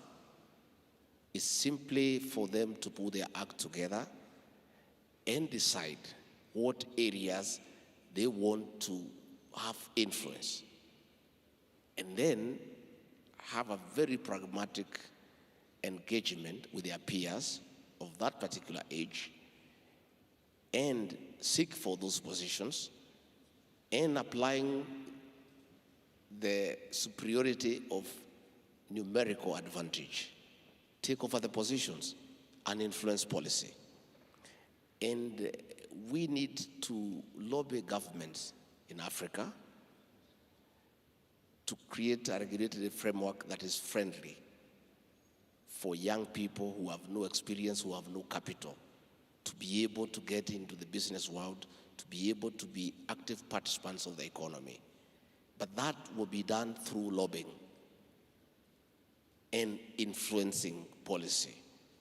But that cannot be done if our young people are not organized and are not determined. And I want to tell the participants in this conference, nobody will come for you at home and give you a position. You have to leave home and go and look for it. And please, don't believe that story that you are the leaders of tomorrow. No. Why do you want to be the leaders of tomorrow?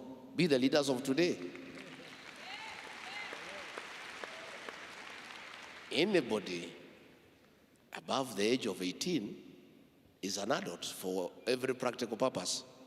So why would somebody be telling you when you are 25 years that you are the leader of tomorrow?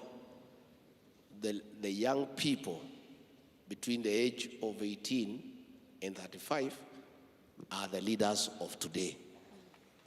Please, please, let the people of President Kagame's generation and my generation not confuse you and cheat you that you are the leaders of tomorrow. You have the energy, you have the brains, you have the creativity, you have the numbers. Please get your act together, and once more I ask you, take your rightful place in the decision-making table. Love it. Thank you so much. We are the leaders of today, not tomorrow, right? I believe we have some football legends in the house today. Where are they? The football legends. This way? Please may you stand. I just heard. I mean, I don't know a lot about football, but I just heard. Wow. Okay. So this is what you look like off the field, huh? All right. So from our legends, it would be nice to hear from. Wait, you wanna come onto the stage? All right. It'd be nice to hear from one of you. That's nice. If we could. Thank you. Very much. Thank you. Thank you. My name is Anthony Bafo, and I'm from Ghana.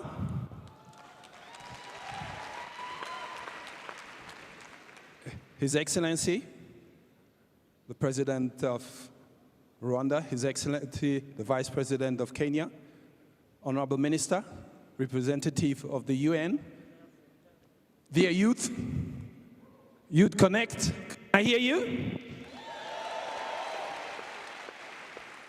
It's a great honor to be here.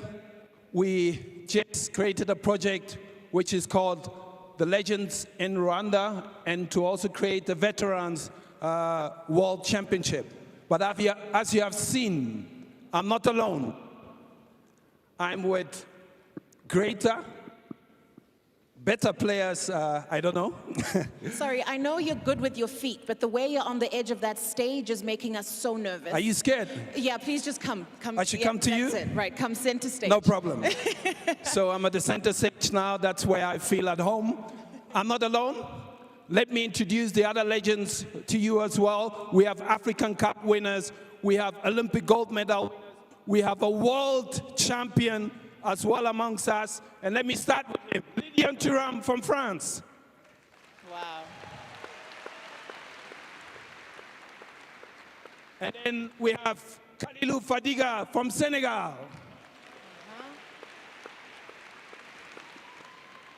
Then we have Patrick Magic Mboma from Cameroon.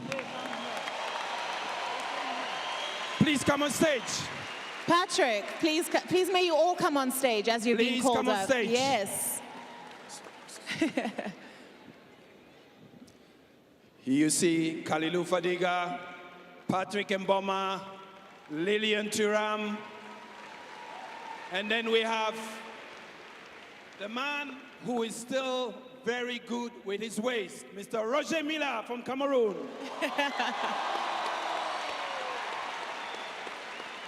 Wow. And then we have a young gentleman.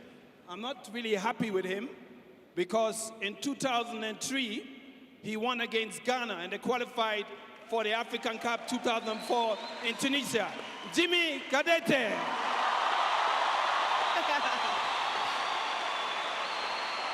Nice.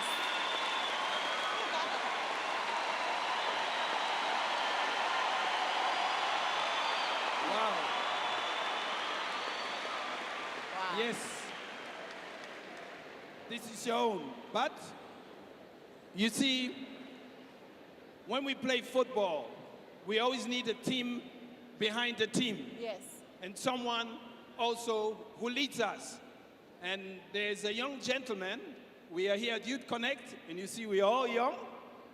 And this gentleman is called Fred Seaway. He had the vision with the Veteran Championship, World Championship.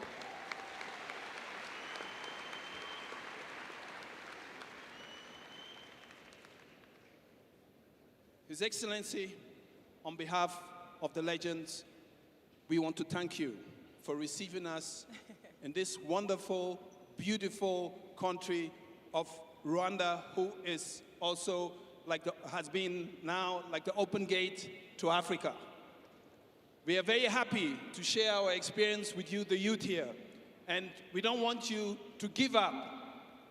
If somebody rejects you, go and knock again on his door. If you see all of us standing here, we also came from somewhere. Some didn't even believe that we are going to make our careers. But now we are here, and we have made our careers. We want to encourage you, the youth, to never give up the fight. And one word I'll give you to go home with after this YouthConnekt: there's no elevator to success. You have to take the stairs.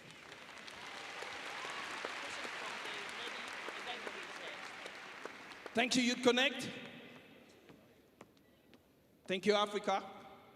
And we don't want to forget one person. Sorry. In football, you see, you have federations, and they are led by presidents of the federation. So we have the president of the Rwandan Ferrafa Federation, Monsieur Olivier, a very young man. Okay? Yeah. And Honorable Minister of Sports, thank you for being a great host to us. Also, former sports lady, thank you. Thank you to our football legends. Give them a round of applause. Thank you so much. So I'm sure you can see how the young people respond to sport, and you should have seen them earlier about how they respond to music. Just listen to this. Let me see you. Whoa-lo-lo-lo. Bugao. Thank you very much. You may take your seats. It's a pleasure and it's an honor. Thank you for joining us here today. There are very few things that bring us together sometimes when we're surrounded by differences, and football definitely is one of them, and of course music. So thank you very much for that interlude. And now we're going to continue with our question and answer session, and we're going to take our last round of questions so that we can close off our session this morning. So I'm going to come to the other side of the room that I haven't visited.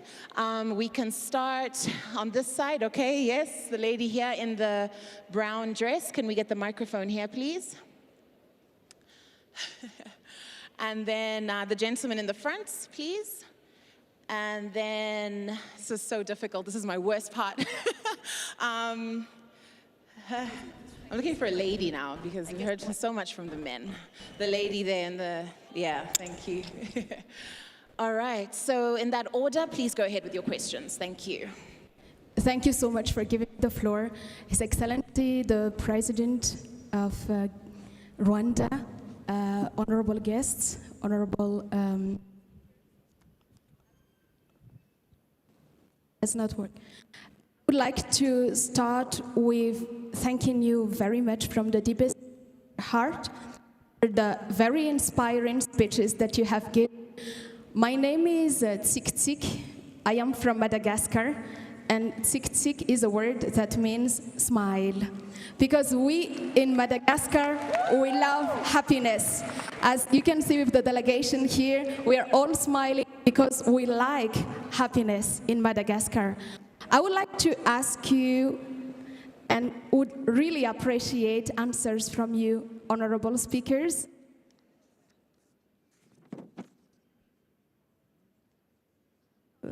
It's not working. Very sorry. Yes, thank you so much for your assistance. I would like to ask 3 questions.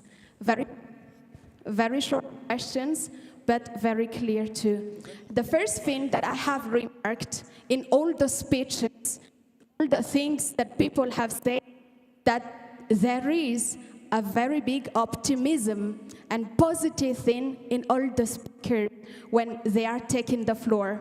And I would like to ask you, how did you insert that in the identity of the population? How can we also have that optimism, that positive mind? If you could share with us some keys, we would really appreciate. The second thing is His Excellency, the President. You have always talked about discipline. How? Please, if you don't mind sharing with us, how could you manage setting up discipline in Rwanda? That's one thing, but also keeping it. What's the secret? And last, I would really appreciate too if you could answer, for us youth, we have the strength we have dynamism, we have zeal, we have many things. But people usually say that youth lack of experience. So is there a shortcut to get experience very quickly for the generations that have already reached experience? Thank you so much indeed. Thank you very much. Our second hand was the gentleman in the blue suit up front here with the bow tie.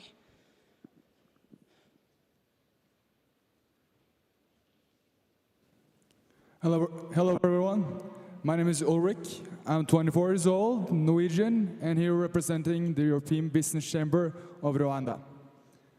When I came here 2 months ago, for 4 weeks ago, pretty shocked when I went to the city of Bigogwe. Now in Bigogwe, I met people that every day rely on crops such as bananas and beans in order for them to live. What I saw was that if these crops doesn't grow tomorrow, there'll be no tomorrow.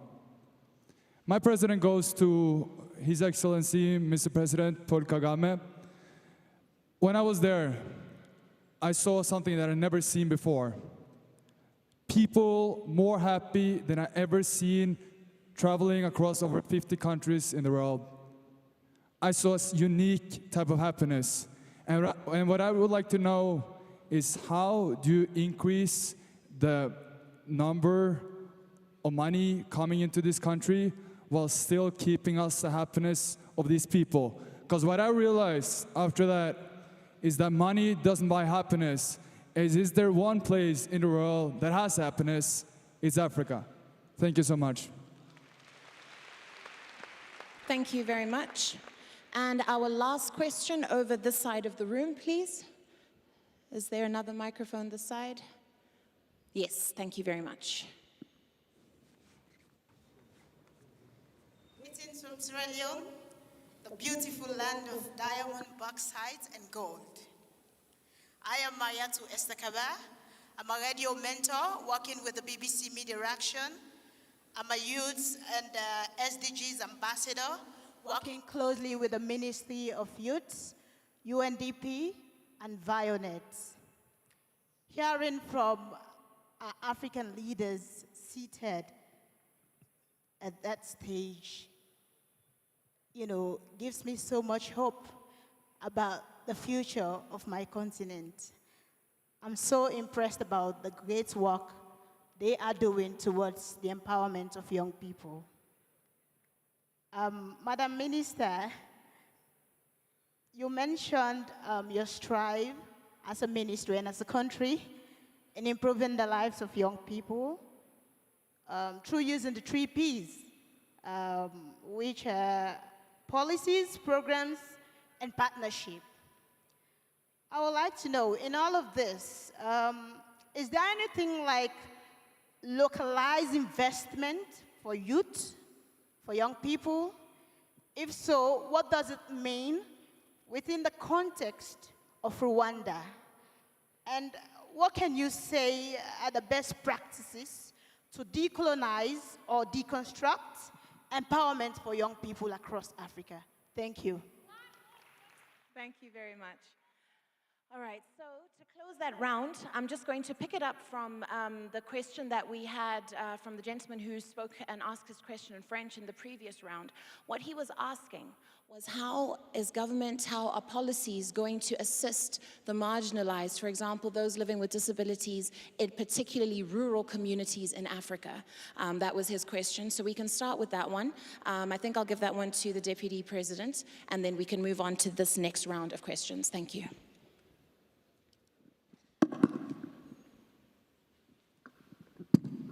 Thank you very much.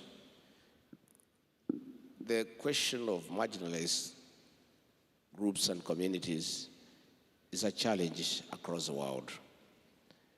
And it all depends on the attitude of the leadership of one society or another. In my home country, Kenya, we have a deliberate policy on people living with disabilities.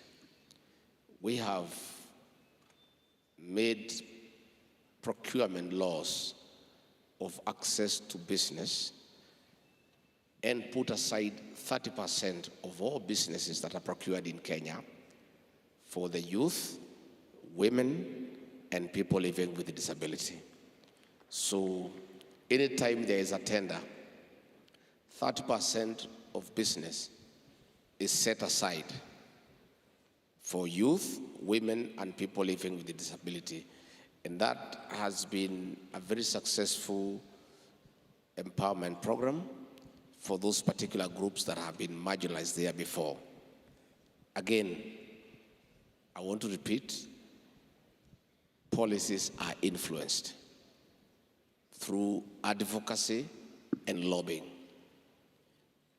Where in your country there is marginalization, say for example, of people living with disabilities, our young people who have taken over the digital space shout about it, raise the issues, continuously lobby to influence governments to create laws and regulations that creates an equitable and just society where all people, irrespective of the various challenges they may be having, are treated equally like other people in that particular country.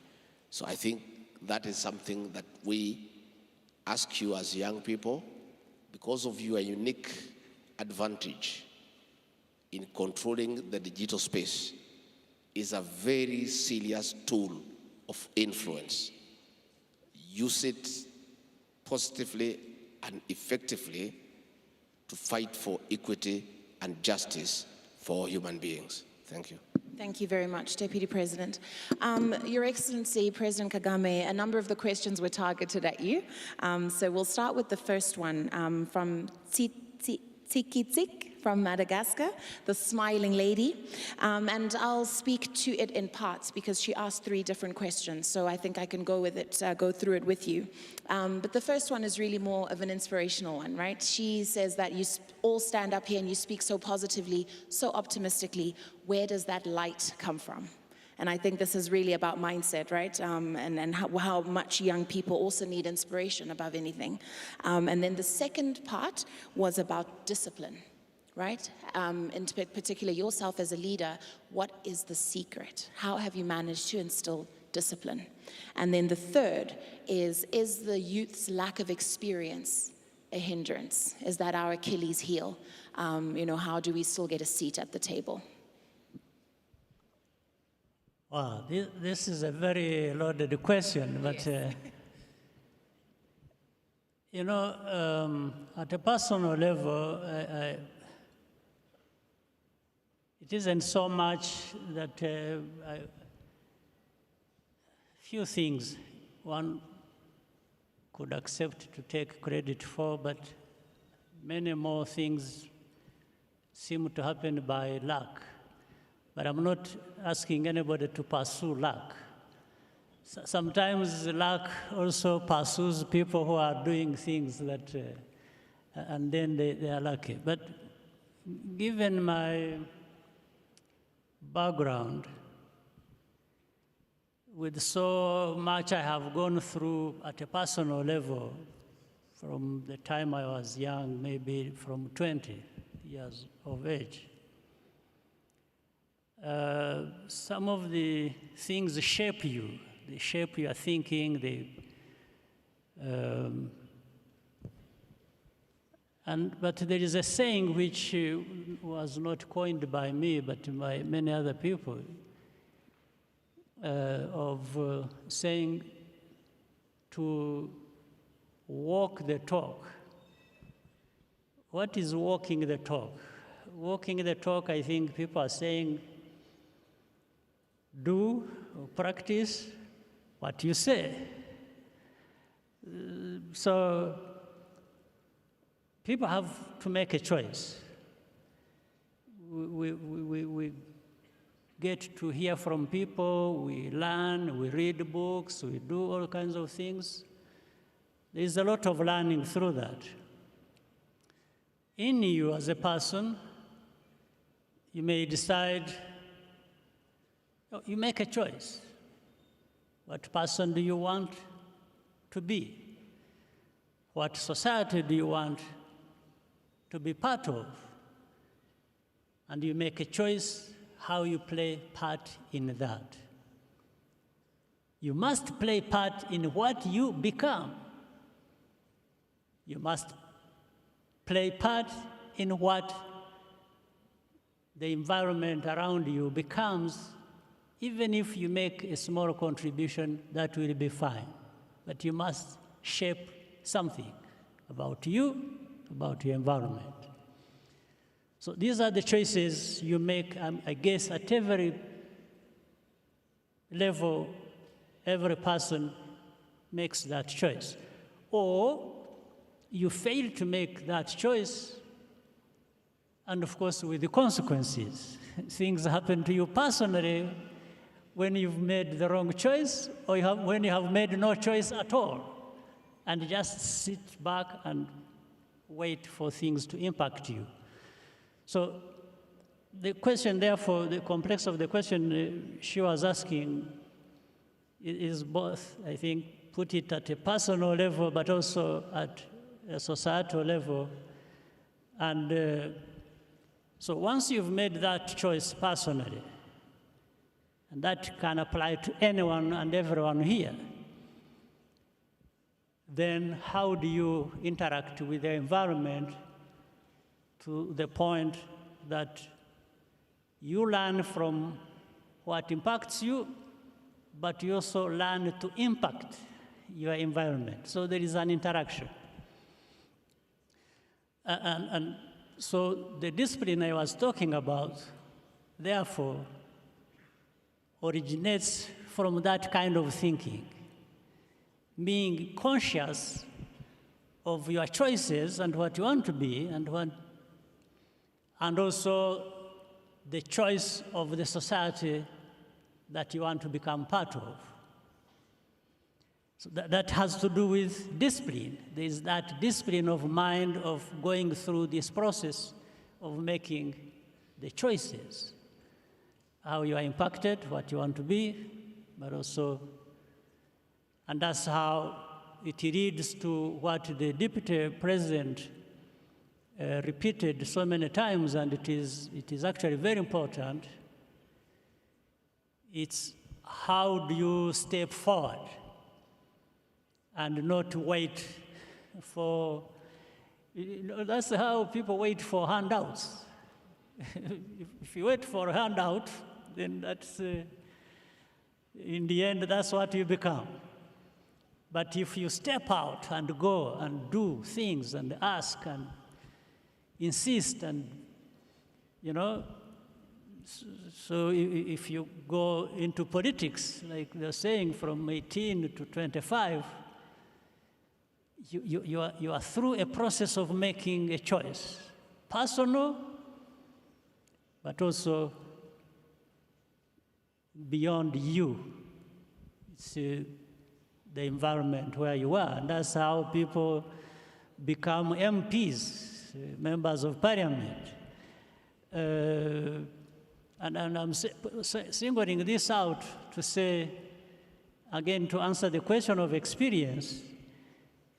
Experience means a broad range of things. Experience in what? Experience is not just a question of time or age. It's also what you are doing in that time. For example, I'm older than the Deputy President, I think by far. But you may find he would do a better job, or he knows a lot more about interacting with, say, society, because he became an MP, a member of parliament. A member of parliament deals with the people on a daily basis. For so many reasons, you get to understand what their needs are, then later on you want to go back for their votes, and that explains, therefore, what has been happening between you and them. That is a rich experience you get over time in that particular job that I may not have even when I'm older, because I've never become a member of parliament myself. I was brought up completely in a different environment, which, even though it put me close to people, ordinary people to work with, it wasn't to that extent a member of parliament does. For me, the environment was completely different. So you might assume, therefore, that because I'm older, I have more experience, but that's not necessarily true. I may have more experience in a different dimension, but in dealing with these people and understanding their needs and daily, sharing everything on a daily basis as members of parliament do, I don't have that experience. Somebody younger, much younger than me, may have experience. So let people not get confused with this issue of experience. Experience comes with the time, but with what you are doing. Yes, so young people can be seen to have experience, even with, let's say, in our cabinet. And experience background shouldn't be a hindrance. For me, I was thrust into government. I didn't know anything about government. And it was like being thrown in a swimming pool when you don't know how to swim, and you've got, to learn very fast so that you save your life. So that's the kind of thing. But that is showing you that experience should not be an impediment. It shouldn't be. The impediment comes when you have not been having this process of thinking and making choices about who you want to become, about what you want others to be with you, right? So, and again, a question of happiness is also a choice.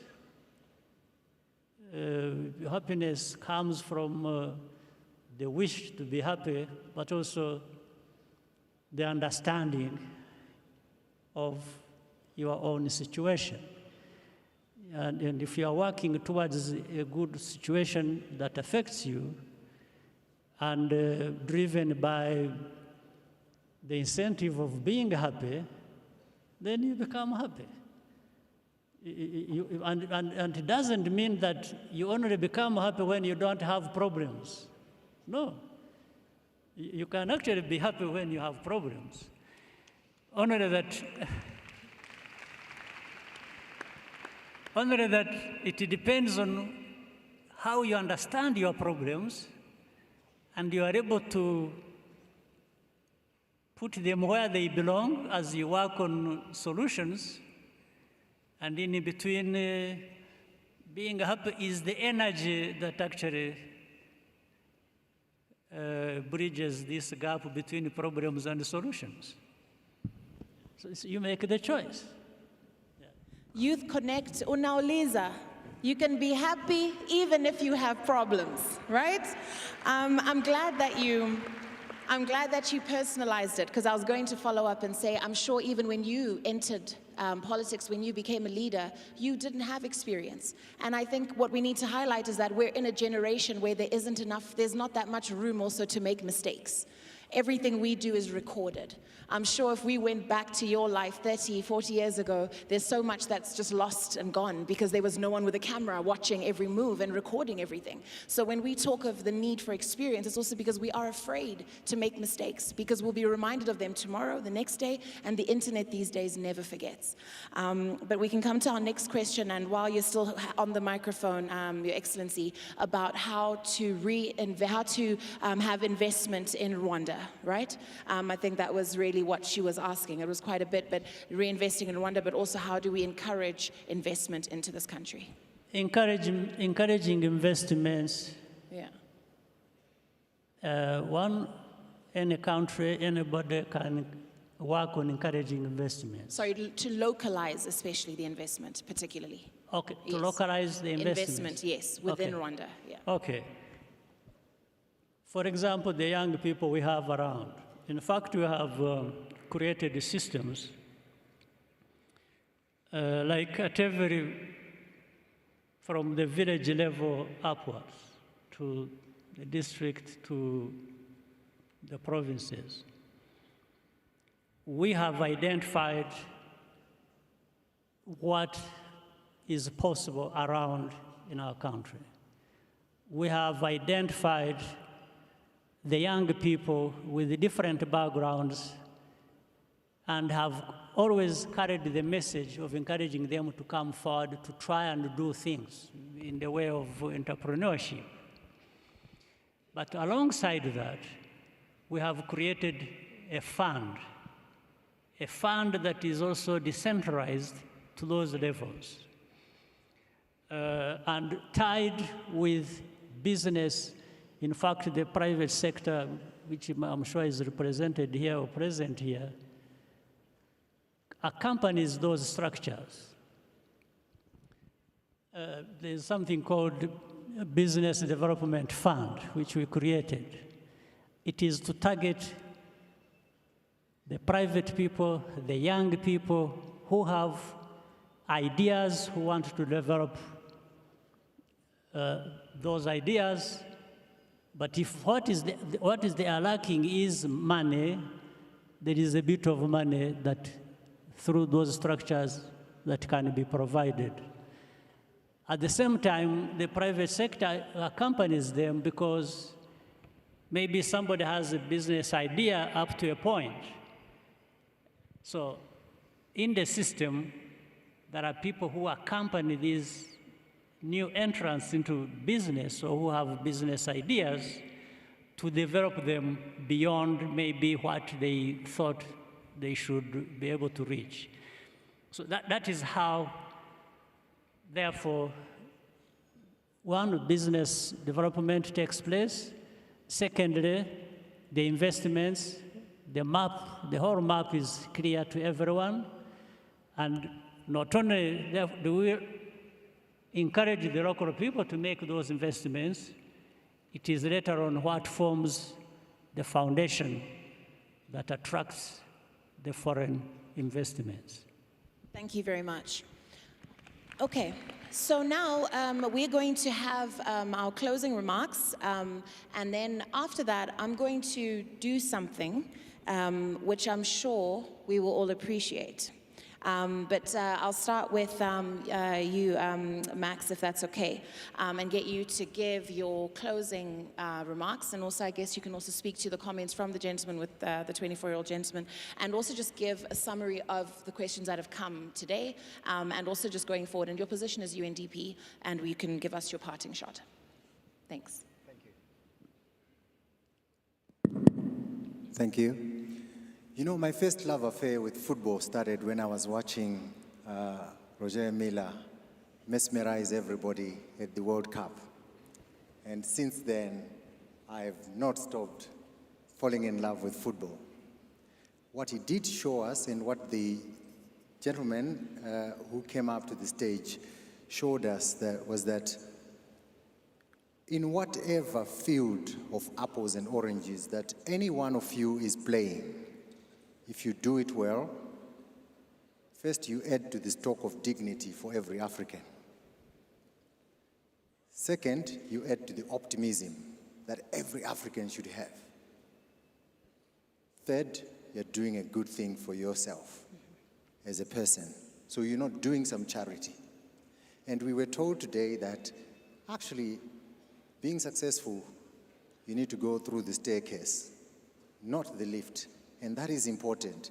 So 2 things that I took from the discussion today in terms of how we go up those staircases. First, we are all at the table. What we do need are young people who are asking extraordinary questions of what they see around them. The world is not the status quo. It is not an inevitable eventuality of physics that we are where we find ourselves to be. We can change it, but we need to ask the questions. It was a young Isaac Newton at 23 who asked the question, why does the apple fall this way to the ground and not up to the sky? And that changed everything that the world works upon. So ask extraordinary questions. The second thing is, be kind and have humanity. This is something that we are running short of in the world, kindness and humanity. Whenever we are hiring people at UNDP or at everywhere else, we take it as a given that people are technically skilled, because the fact that you're applying for a job, you must be saying, I have the skills. What we do look at in young people is, do you have the kindness and humanity to be part of a team that is trying to change this world? And that is very, very important to us. And at UNDP, we are proud to be a partner with your government, Your Excellency, and with everybody in this room, the private sector, in changing the lives of everyone. Thank you very much, Mr. Gomera. UNDP Country Representative, thank you for that. Honorable Mabazi, if you could also give us your parting shot. Thank you. Thank you very much. I think our leaders have responded to most of the questions, but my parting words is when the young people are asking about the kind of attitude or the trust the community should have, I just want to say trust is earned. You have to earn the trust within the community. And also, talking about experience, it doesn't require only to be working in a recognized, known, registered organization. Within your communities, you can do a lot. We have many young volunteers in Rwanda that had the kind of experience that they would define, and they supported us during COVID-19 pandemic. So they went from house to house and teaching people how to comprehend or respect COVID measures, and they are contributing factor that we had lesser deaths probably, or the contagious disease. So you can do anything within your community without waiting until you have a position. So influence is not on a position, it is an attitude, it's a choice that you make. So they can do a lot within their communities, and we have seen it. The last one is about the mindset, the choice to be happy. I think you can make a choice to be happy or not. And as His Excellency the President mentioned, I don't want to emphasize it more, that you can be happy even within problems, but with a choice or an attitude that you get out of those problems, they will not be there forever. So young people, the world is waiting to see what you have and what you can deliver. Thank you. Thank you very much. Deputy President, please give us your final words for us this afternoon. Thank you very much. I've had about 3 things that have made my day. Money does not buy happiness. I can't agree more. Money is only good in what it can make you achieve, but it's not an end in itself. Happiness is an attitude of mind. It's what you want. I agree with President Kagame that it's possible to be happy when you have problems. President William Ruto and I, as we looked for the presidency, had many problems, but we were smiling every day. It is possible, in spite of the challenges of life, because life is challenging, that you can still remain sane and be a happy person and never let problems bring you down. Because if you're down, you never get up. The football legend here has given me something to work on, that there is no elevator for success. You have to do the staircase. That tells us you have to put hard work, and there is no shortcut to hard work. And finally, young people, please focus. The years when you are young are your best opportunity to be what you want to be in life. These are your best years. And if you get it right when you are young, the future is very rewarding.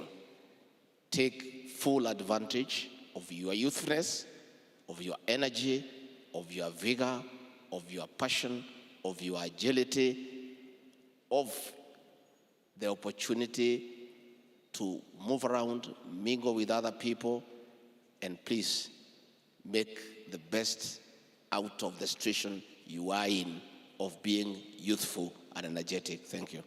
Thank you so much. All right. I would like now to read a quote to you. Dear optimist, pessimist, and realist, whilst you guys were busy arguing about the glass of water, I drank it. Sincerely, optimist. So this is to us to be optimistic and to always take sincerely opportunist, sorry. We're supposed to take opportunities, right? That letter was signed by the opportunist. So in the age of opportunity, with the small power vested in me this afternoon at YouthConnekt, I have two faces that I absolutely need to indulge. So, Your Excellency, we just want to ask you if you don't mind taking just two more questions, and then we can close off, because I just feel like if I don't give them the chance to speak, this day won't end well. So there's a gentleman here in the front, and there's a lady who was screaming her lungs out with the denim jacket. If we could just close off with that. Thank you.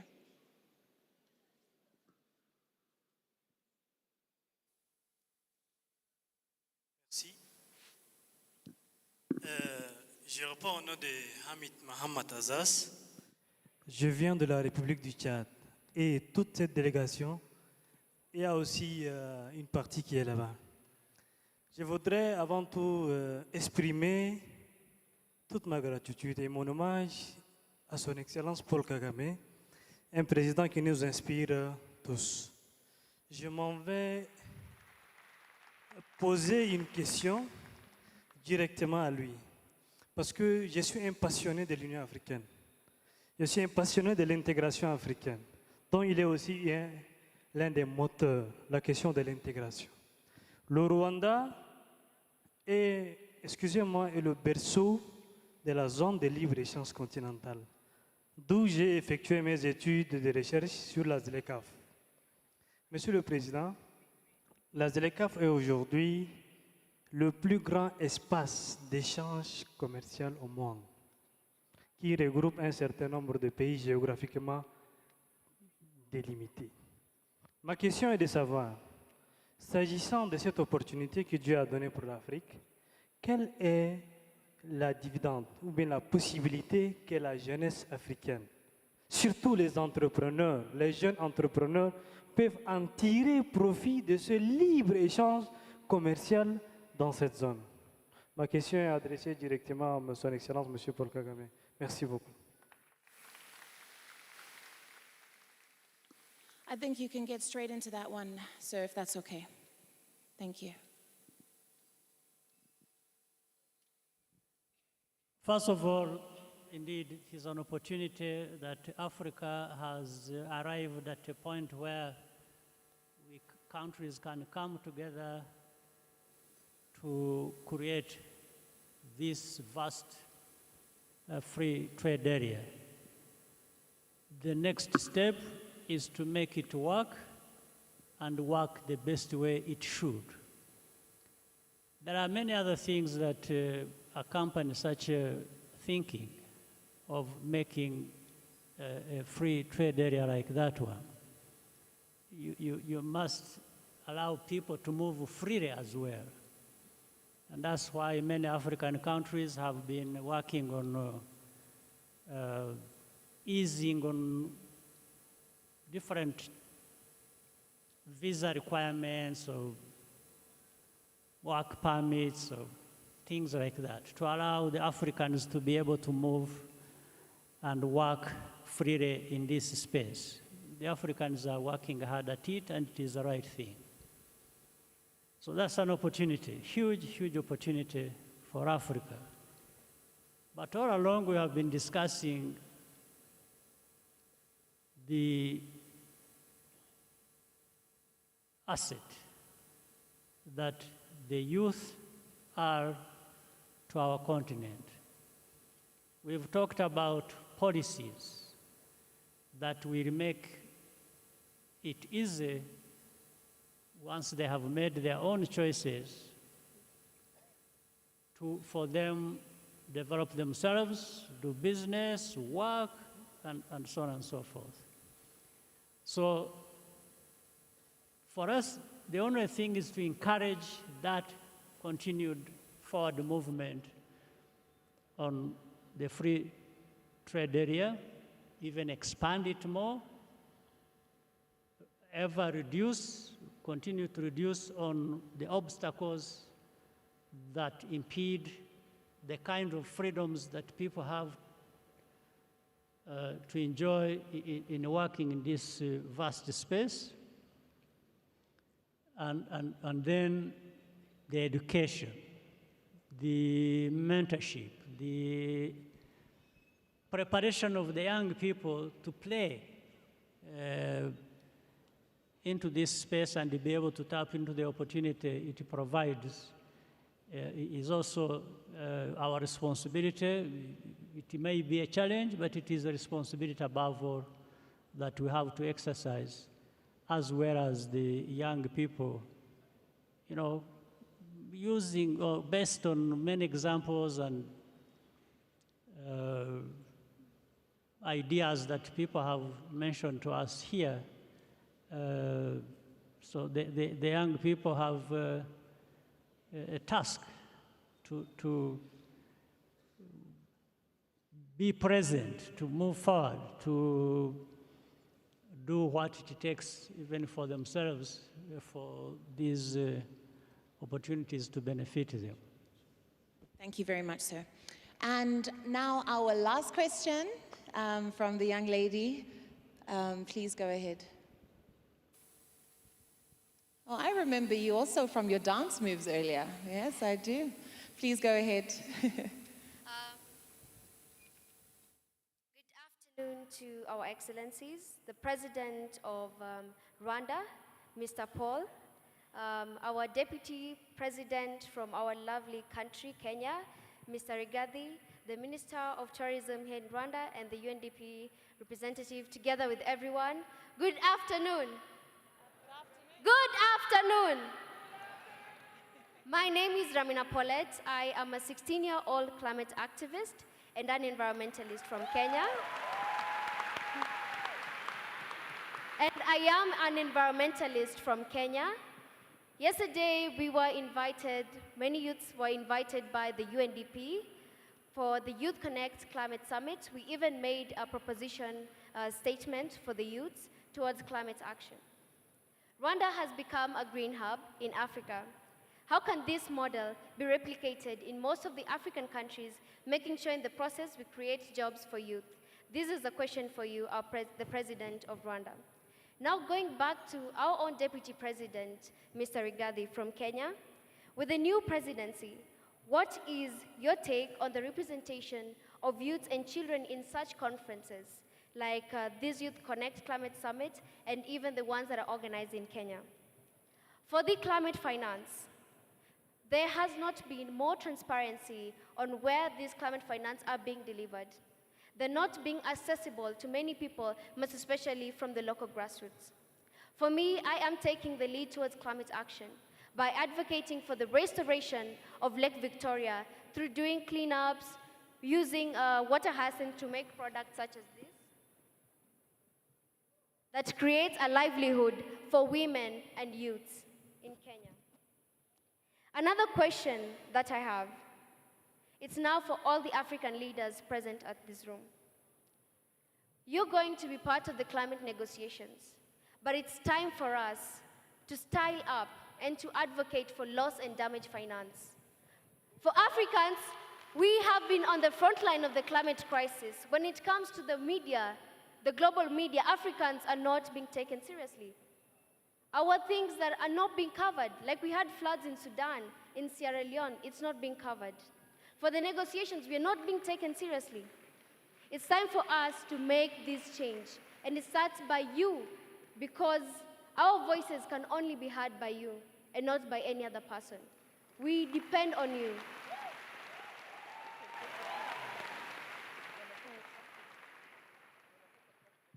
I'd like to take a climate clock to you, together with Ina Maria from Namibia. Yeah? Okay. Taking to the MC. Just wait. What's happening? What is this, your countdown? This is the climate clock. The climate clock, all right, thank you. Okay, so the climate clock reads 6 years, 282 days, 3 hours, 10 minutes, and 49 seconds. Okay. So this is for the loss and damage.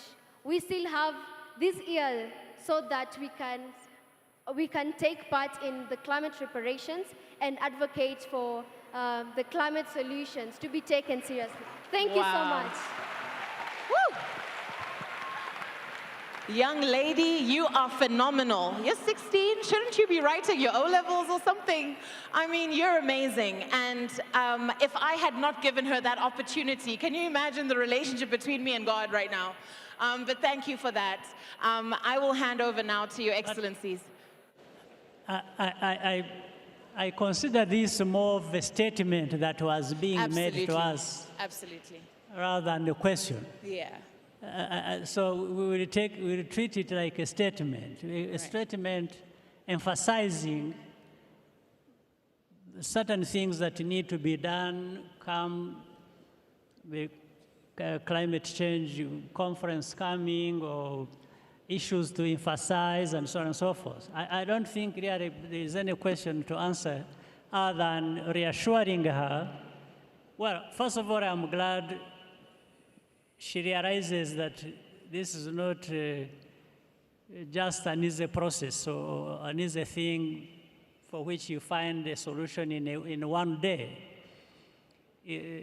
However, we have listened to what she has said, and so many like her have said these things very loud and clear in different places, whether in New York at the UN General Assembly or different capitals of developed countries. And it's important that these statements, these voices continue to be heard.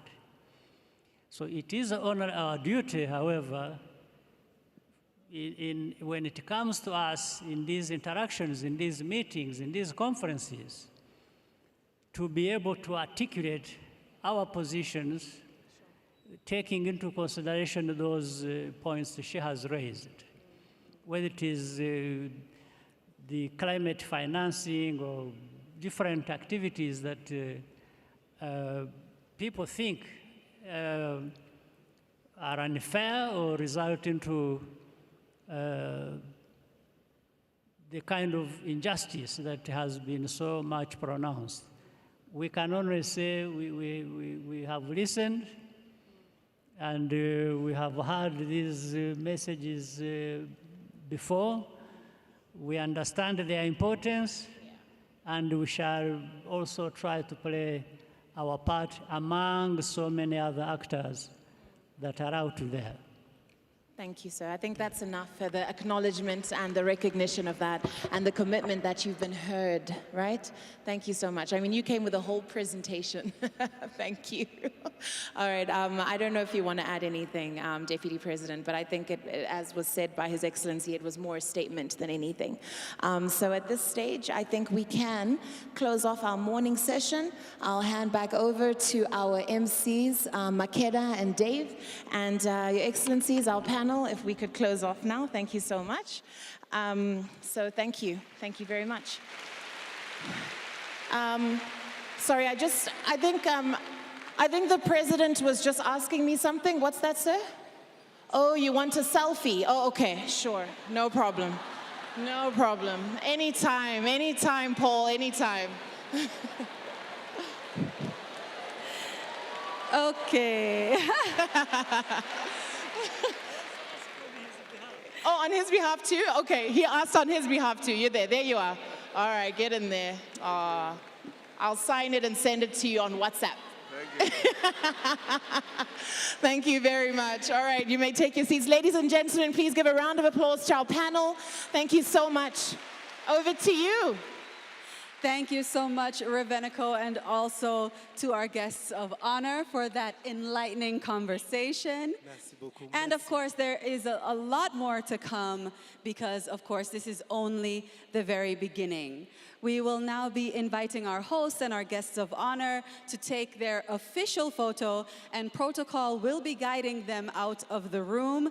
And to everyone else remaining, we do have a treat in store for you, but first, Mr. President, before you came into the room, we had been so impressed, as Raveniko said, by so many of the dance moves and the energy and all of the excitement that all of our delegates came with. And so I'd like to ask everyone here, as they're being led out of the room by protocol, to go ahead and give our guests of honor a very exciting exit. The DJ is going to allow us to make sure that the environment is right. And protocol, if you will.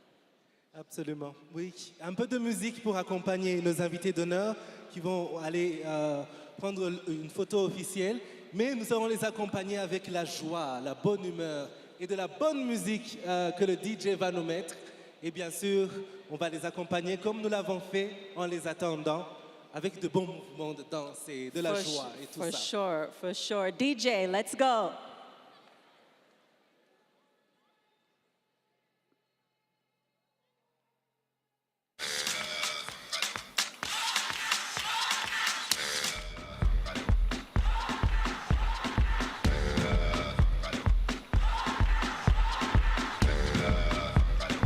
N'hésitez pas à applaudir.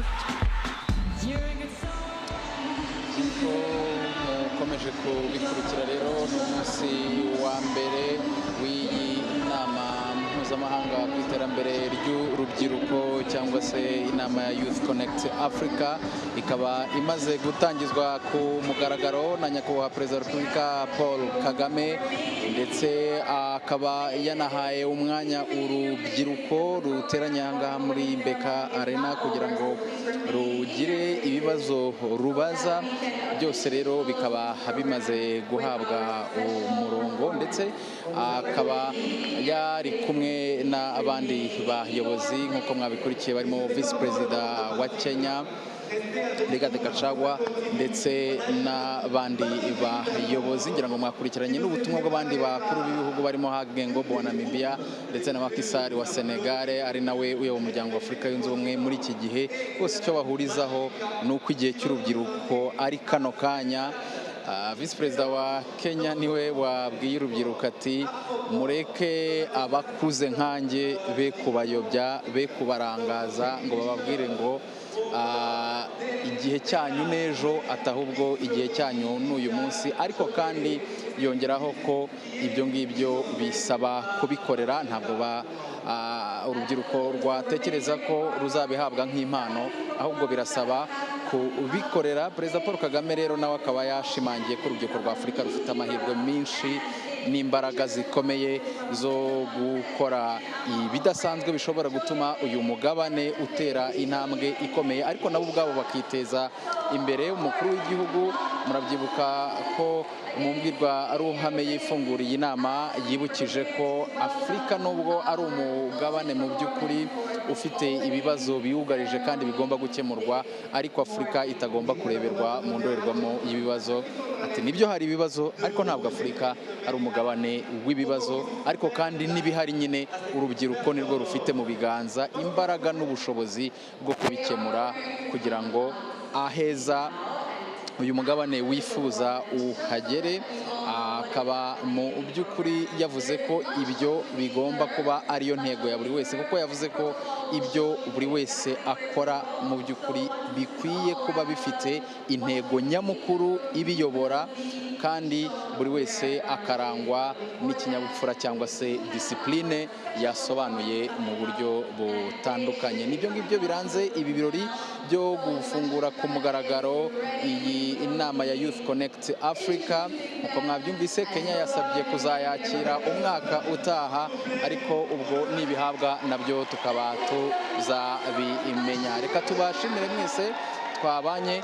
Ibindi kuri iyi nama ya YouthConnekt Africa mukazakomeza kubikurikirana kuri televiziyo Rwanda ndetse n'ibindi bitangazamakuru byose bya RBA. Ibihe byiza mwese aho muri.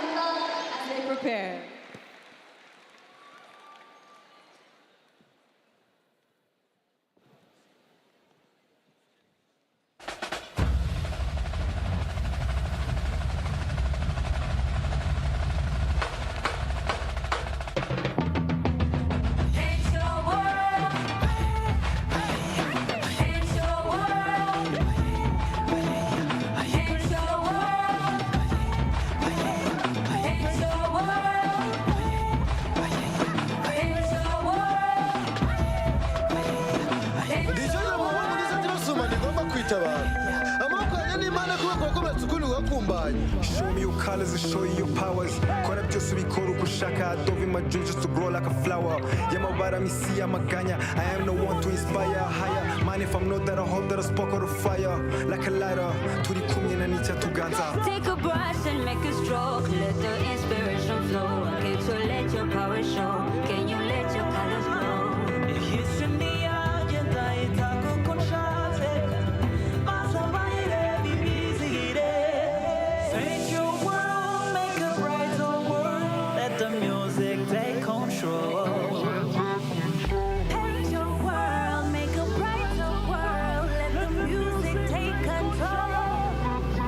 Make a way, make it true for you and me, you and me. Paint your world, make it better of your past, of your past.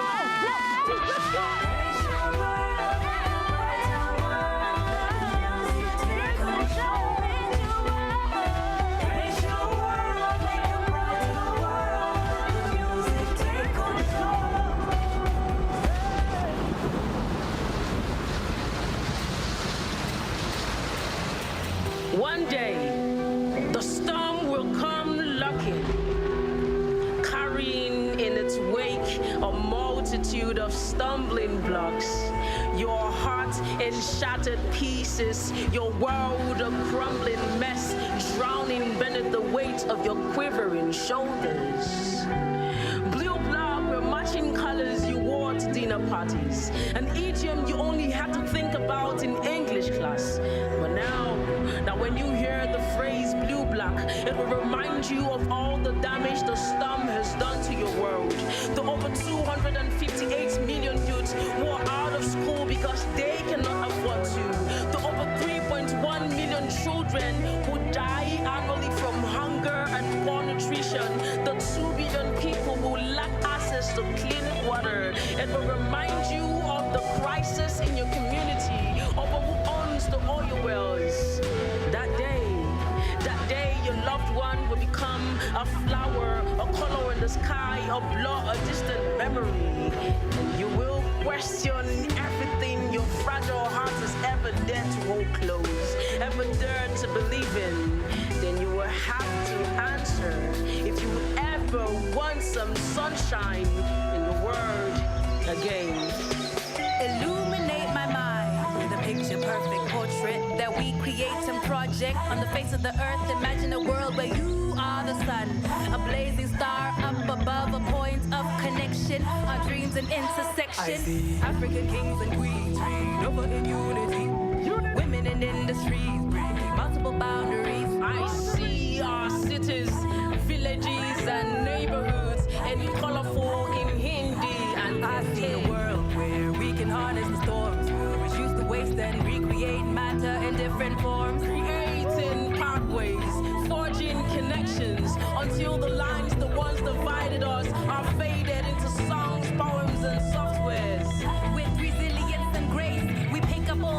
voices. We will rise, change the tide, restore our pride. For we are champions of the new era, and we are galvanized. Tell me if you feel the love, gathered here, a unified front, and I salute you. I salute you. We salute you.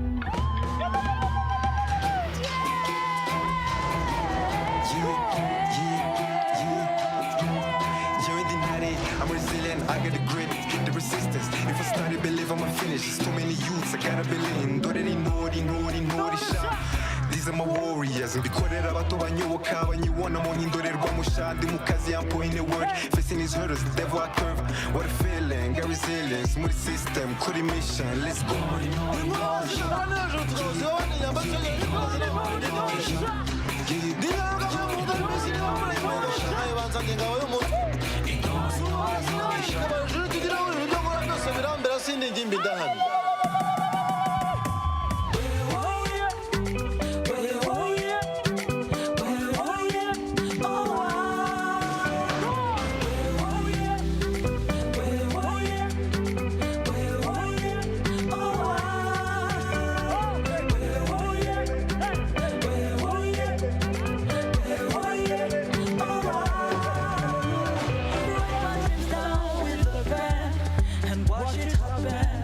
Africa is blind and connect. No more shadow fit in Baraga. Om your mona mona niruka. We are going to I'll never give up until I'm living my dream. Shine with me, shine with me, shine with me. Finally, we're living our dream. Shine with me, shine with me, shine with me, shine with me.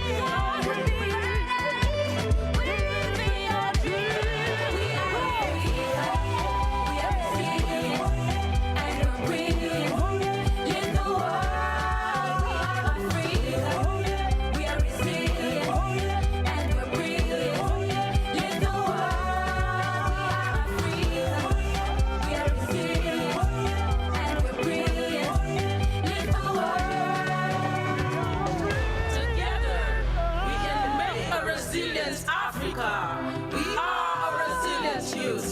Africa, connect. We are Africa, we are resilient, and we're brilliant.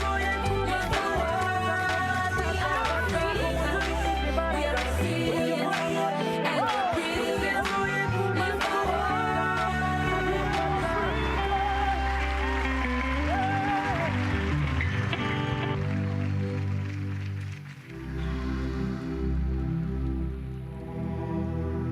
One more time for Mashirika. Waouh, waouh, quelle belle performance. Quelle belle performance. Ça mélange tout, tout. And that is all we have for the opening ceremony. Now we will be getting into the thick of it. Of course, we have a few more days of all of the discussions and connections and fun activities planned for you. But for right now, we want to say thank you so much for joining us. And that lunch is being served. So all you have to do once you leave this room is to follow the protocol. And of course, thank you so much for being here with us today. Merci beaucoup à vous tous. Merci encore une fois de vous être joints à nous pour cette session d'ouverture. Il reste encore 3 jours, donc aujourd'hui, demain et après-demain. Et juste après, suivez le protocole, ils vous dirigeront vers le déjeuner. Et aussi, n'oubliez pas de visiter la ville de Kigali. C'est l'occasion cet après-midi de découvrir ce qu'il y a comme beauté dans cette ville. Pourquoi pas de vous acheter du Made in Rwanda et aussi continuer à partager sur vos réseaux sociaux en utilisant le hashtag YouthConnekt Africa, YouthConnekt 2022 et aussi visite Rwanda. Merci, merci beaucoup. Thank you so much, and we wish you all a happy, productive, and inspiring summit experience. Of course, we'll see you the next time. Thank you.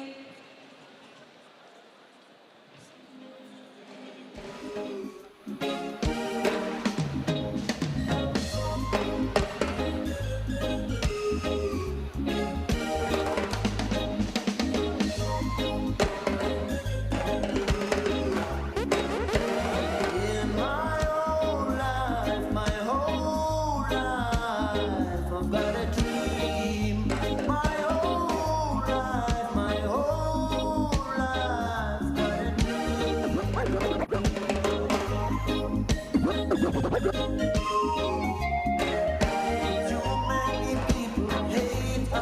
hate? Why do you like it? Too many people hate apartheid. Why do you like it?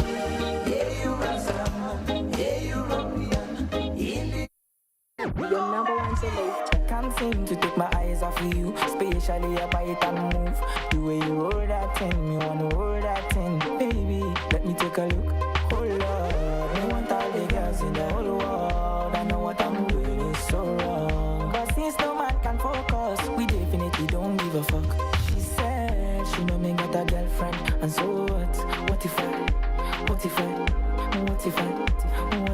do? She said she know me got a woman on me bed. What if I, oh Lord, what if I do? Listen to me quick, so my girlfriend says she wants me back home by 2. What will I do? So me tell her say my car broke down, not my too. Girl, I won't be home so sorry. Sabi girl no dey too like talk. Animals they in human form. Body man nobody like walk, but you must hustle. You want job. If no finish, they won't fight us. If them they run, them no fit catch up. I know they form say I too righteous. No con they form say you too like us. Me no get the time for the hate and the bad energy. Got my mind on my money. Make you dance like broccoli. Steady green like broccoli. Steady on my grind, oh yeah, what they want telling me. Could deny my fantasy. They want to check if my tap be no wrong. But it is my top in the rush, the kind money we touch, yeah. It rush well, it be much. No be hype, everybody be crush.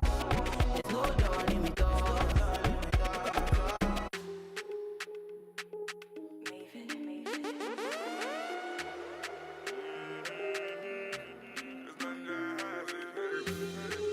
Every little thing you did do to me, you sweet to me for body.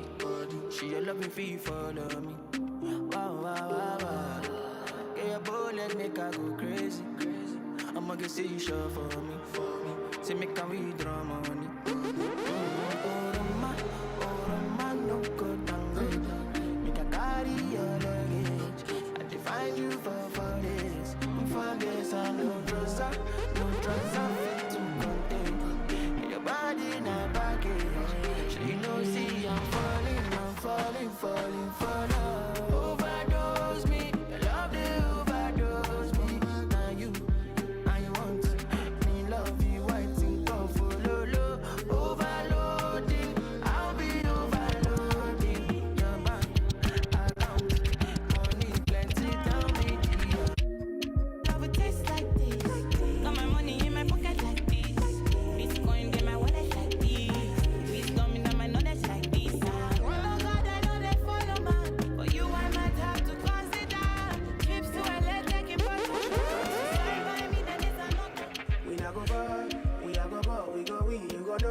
All of the blessings fall on my yard.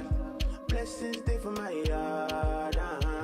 And like I died, you go be, you go see, you go feel because the blessings fall on my yard. Blessings fall on my yard. Yeah.